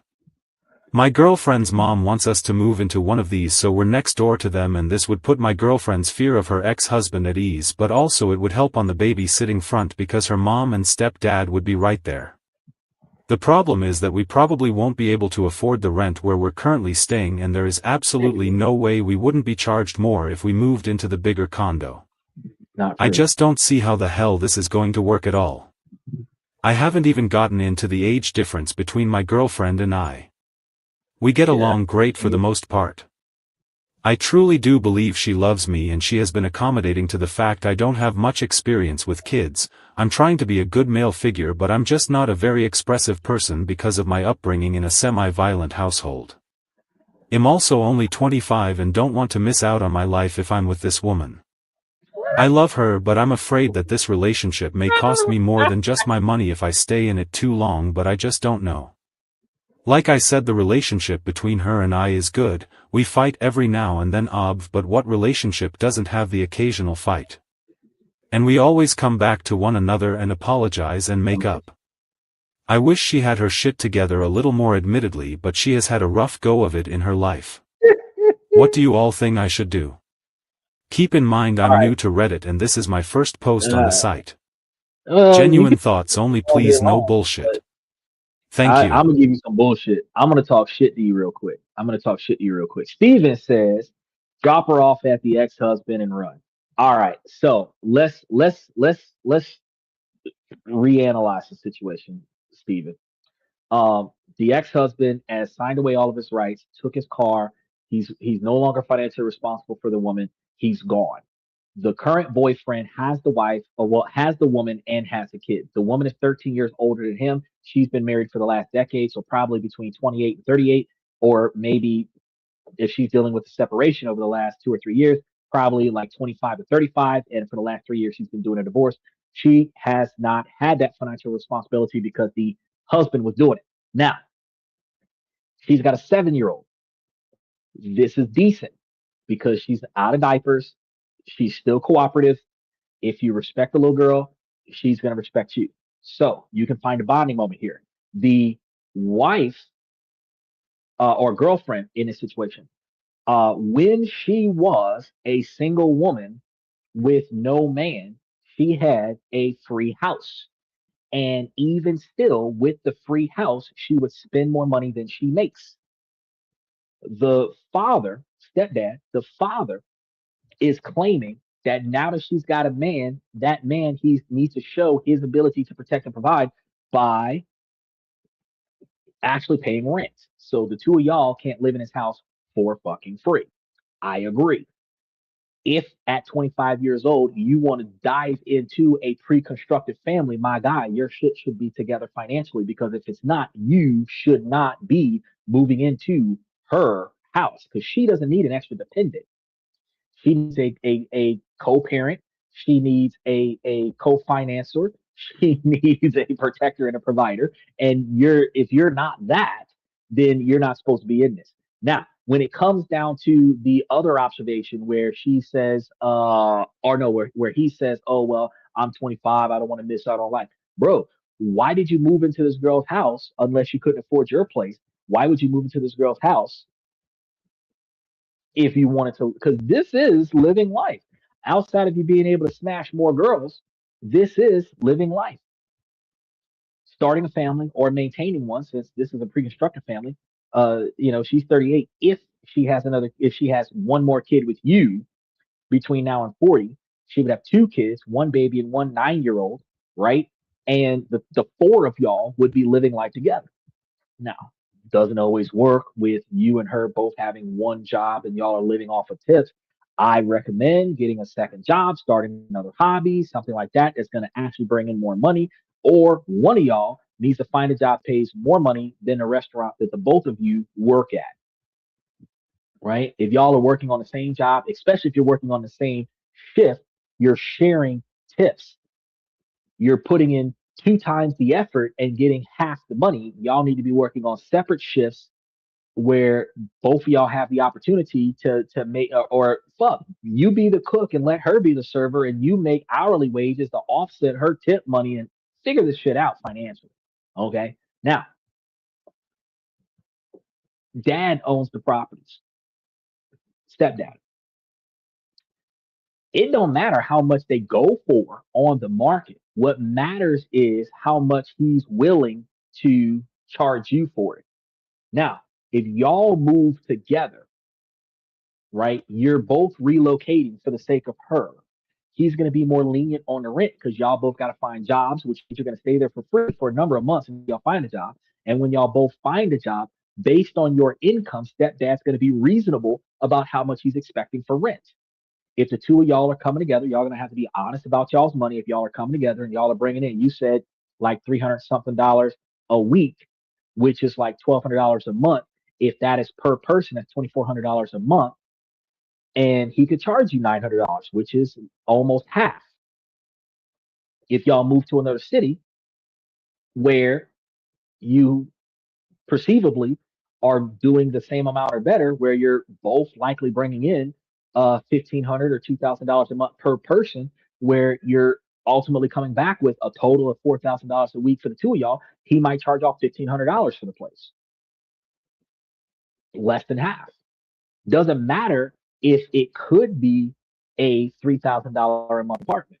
The fact is that he's not going to overcharge you guys because he doesn't want his step grandchild to be negatively impacted by him taking too much money out of the. And then, of course, he's going to subsidize y'all anyway, because if y'all run out of money to take care of the child because you paying rent, he gonna have to pay for the child.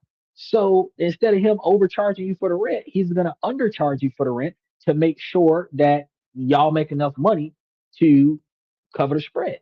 Now, mom wants to your girlfriend's mom wants to be closer to her granddaughter, babysitting and everything to that effect. That's going to save y'all some money. Make that move. Because once you get closer to stepdad, you get to meet the stepdad, show him that you got a good head on your shoulders. You're able to interact with him effectively, and you're able to show him that while you got the good intentions, you got out of college, you got a degree, you're not doing what you got a degree in, and the job that you have sucks. As a result, since he is the property owner, he will tell you a good price for the apartment. He might even find a way to either one, have you work for his company, flipping houses, making money off of real estate so that you can earn your own income, a better standard of living, or two, he will introduce you to somebody who has a better job to offer where you could be making more money on another job, probably something inside of your field where you can afford to pay the standard rent that he would normally charge somebody. But if you don't want to take that leap, first of all, you're only in a relationship for 3 months, 3 to 6 months. You said 9 months total right now so far. So y'all haven't made it past the first 12 months. Y'all been living together for 6 months, 3 months into the relationship.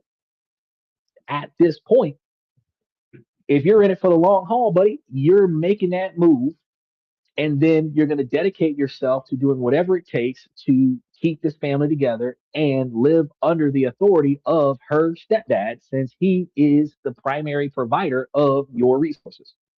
You've got a car that you've got notes on. You don't got enough money to buy her a car, but he might have another car that she can use, which would free up some of your free time. While you might be paying a lot of money for rent, if you're not paying for a second car, but she's got access to a second car, that's extra resources for you, for your family, right? But there's so many different opportunities in that, because if this guy's got real estate in 2 different cities, he's got properties all over the place. He can likely teach you on the side while you're working your full-time job. He could teach you on the side how to acquire and flip and do all this other stuff with real estate, where you can start making money off of real estate as a side job before you quit your primary job and get into real estate. which would allow you to be able to afford the condo that he's got. It could put you in a position where you can make more money for him, where he would, out of appreciation, have you staying in the condo for free. Because if I scratch your back with money and you scratch my back with money, we're all good. I could put resources on you and you can put capital gains in my pocket. Or I could put capital gains in your pocket and you can put resources on me. Either way it goes, that's how the wealthy stays wealthy, is because I'm going to do what I got to do to hold you down in your time of need. And then you're going to do what you got to do to put money in my pocket in return. The only question is, are you in it for the long haul?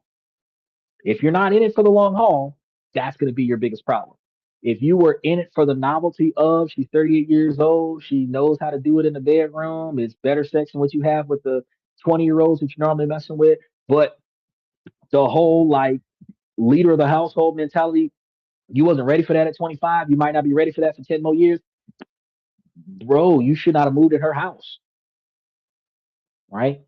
So what do I think you should do? I think that you should figure out, do you want to leave this house or do you want to get out of it? Steven said drop her off at her ex-husband's house. Steve was quick to say cut and run. I'm always gonna tell you that there's an option to fix the situation, but you have to change your mentality first. You have to change the way you treat your partner first. And once you change your mentality and change the way you treat your partner, then you guys can work better together for the future. But if you're unwilling to change your mentality and change the way you interact with your partner, at the end of the day, the relationship is not going to work out. Because I can tell you a lot of times y'all are going to have fights over finances because y'all don't make enough money. She's going to buy stuff for the girl because it's cute. Girls need more stuff than boys. Even outside of puberty, girls need more stuff than boys. Hair stuff, uh, face stuff, and then girls have like multiple pieces. Like a guy's got like a pants and a shirt, socks and shoes, like regular shit. But the girls got to have like socks and spandex and underpants and undershirt and a halter top and then a coat that goes on top of it and then a bow and then the wristband and the bracelet and the jewelry and the fingernails and all these accessories that a girl needs to just walk outside and take her ass to school that boys don't have. So mom spending money on the kid to make the kid look as girly as possible is going to be outside of her budget, and you're going to argue with her because the account is always overdrawn. Take over the finances. Pay for the shit that needs to be paid for. Hand her some spending money, and that's all she's going to spend money on or spend money with. I know some people are going to say, oh, no, you shouldn't do blah, blah, blah, blah, blah. Yes, because the $35 per overdraft that you pay when your partner overdrafts your account is money coming out of your pocket before y'all even get paid, which keeps you stagnated in debt. If you just stop her from overdrafting her account, y'all would have a significantly larger quantity of money to share the kid. So if her spending money is the issue, cancel her debit cards. Most people don't have checkbooks. Hand her some cash. She's a server. Let her keep the tips. Don't use the bank account anymore. And if you don't have cash in your purse, baby girl, don't buy shit. That puts a stop to the overdrafts. That puts a stop to the money fights. That puts a stop to I needed it versus I wanted it versus why are you telling me that I can't go get it with my money that I work for? And that would improve the relationship entirely. Since she lives off of, as a server, she lives off of tips. Let her live off of tips, not off of her debit card. Let her live off of tips, not off of her credit cards. You pay down all the bills and let her keep some of the change in her pocket to cover some shit and then, make it do what it do. But at the same time, you knew 3 months before you moved in that she was financially irresponsible. So why'd you move into that house if you wasn't going to take on that responsibility? That is what you got to think about. I tell you guys on a regular basis that you must and first always do what you know is right. Right? Now, when morals and ethics are different from right and wrong, you stand up for what you believe in by any means necessary. So it doesn't always have to be right. But if that's what you believe you need to do in this particular situation, do what you got to do. However, under every single circumstance, You must always accept the consequences of your actions before you perform the action. Always. So if you know that you're going to walk into a financially strenuous situation and you don't have enough money to cover the spread, you know you're going to be dealing with a lot of stress. You choose to do it. You accept the consequences of the stress. If you recognize that this is an overly financially strenuous situation, that you don't have enough money to cover the spread, you should choose not to do it because you cannot cover the spread. That's how you decide whether or not you move into her house to begin with. Then if y'all are dating and y'all are living in separate houses and she starts talking about moving to another city, well, it was nice knowing you. That's it. But when you decide that you're going to move into her house, you are supposed to be the leader of this family, some kind of way. You're the leader of this family. At that point, bro, if y'all don't got enough money between the two of y'all, with each of y'all having one job, you need to get a second job so that there's three jobs between the two of y'all.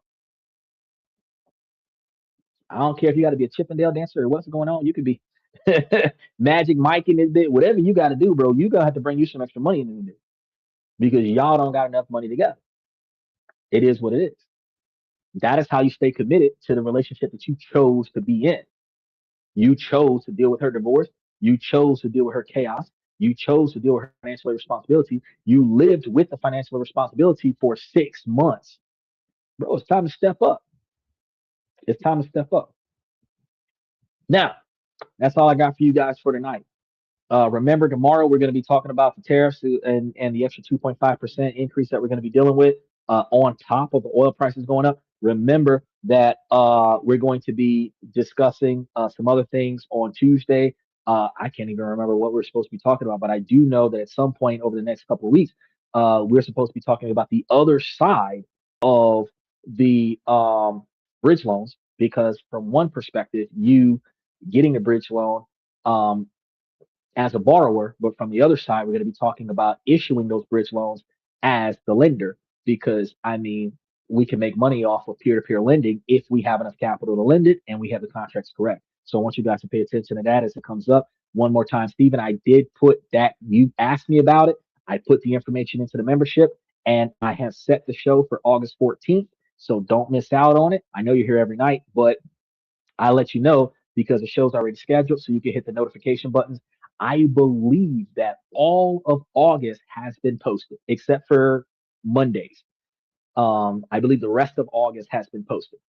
So you should be able to go and get, and August 14th is a Friday. So you should be able to go get all of the Tuesday through Sunday shows for the rest of August and hit the notification buttons on all of those.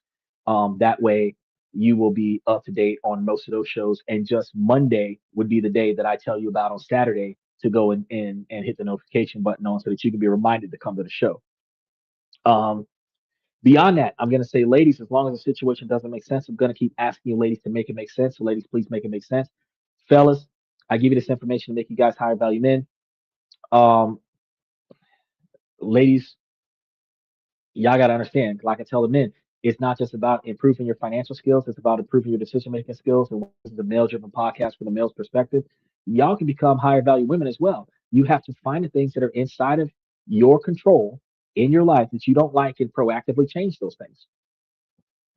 And then the things that are outside of your control, you have to navigate around that. Then, ladies, y'all got to build your 20 or 30 year plan, reverse engineer that to what you're going to do today to accomplish those 20 or 30-year plans. And then you want to keep your eyes and ears open as you steadfast on your goals to find the right suitor that has the right personality, characteristics, drive, ambition, dedication, motivation, admiration, integrity to complete his own 20 and 30-year goals. And then you want to see what his goals are and see if his goals mesh well with your goals. Because if y'all's goals do not cooperate with one another, you guys are going to have a lot of friction in your lives. One person's long-term satisfaction compared with another person's short-term gratification could lead to a lot of fights in the family, right? You both got to have a long-term solution to where you guys want to see your lives, where your solution and the other person's solution can blend together. They don't have to be the exact same outcome, but if they can play off of one another, that is fantastic. Right? But if one of y'all's decision, like I want to live in Italy, and the other one's decision is I want to live in the United States, those two end results are not the same. at some point, one of y'all is either going to give up on your dream or y'all are going to split up. You have to figure out where you're headed and if y'all are heading in the same direction. Now, I tell you guys on a regular basis that if y'all do got it under control, two people can make it to $1 million faster than one if you're responsible about shit. So, special shout out to Michael, Steven, Unc Andy, OG Kicks, Aztec, FX Trader, who has been missing for a little bit. I really appreciate you guys for coming to the show. Then I'm going to tell you guys, thank you guys for coming to this and that. I am seeing you guys tomorrow night.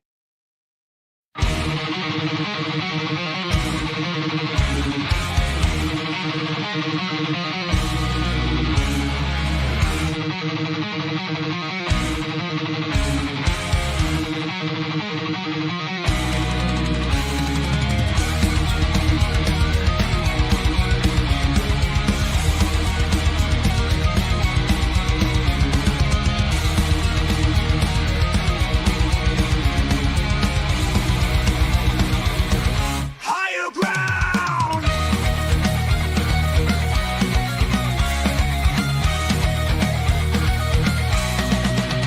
Used to chase validation, now I validate myself.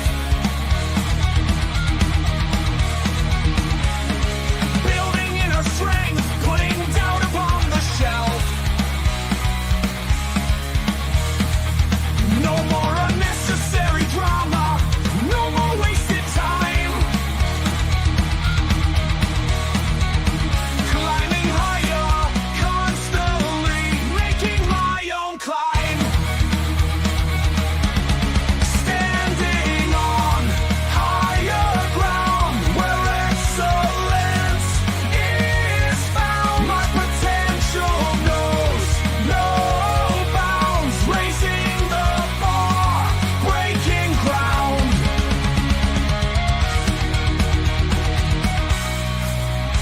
My network is my net worth. Choose your company wise.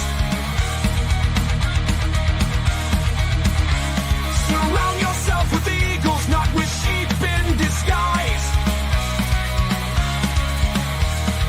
Every interaction is a reflection of my brand. Quality over quantity, that's my personal command. I'm not landing on higher ground where excellence is found. My potential knows no bounds, raising the bar, breaking ground.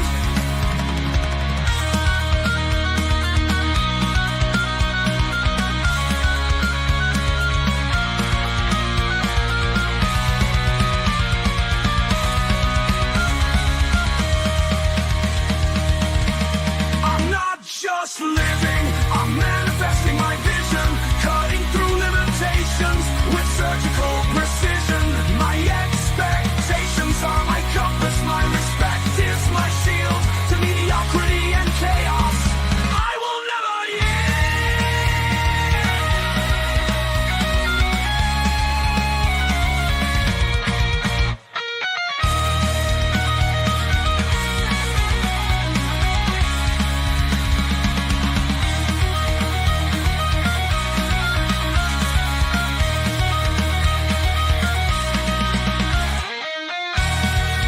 I'm not just living, I'm manifesting my vision, cutting through limitations with surgical precision. My expectations are my compass, my respect is my shield to mediocrity and chaos.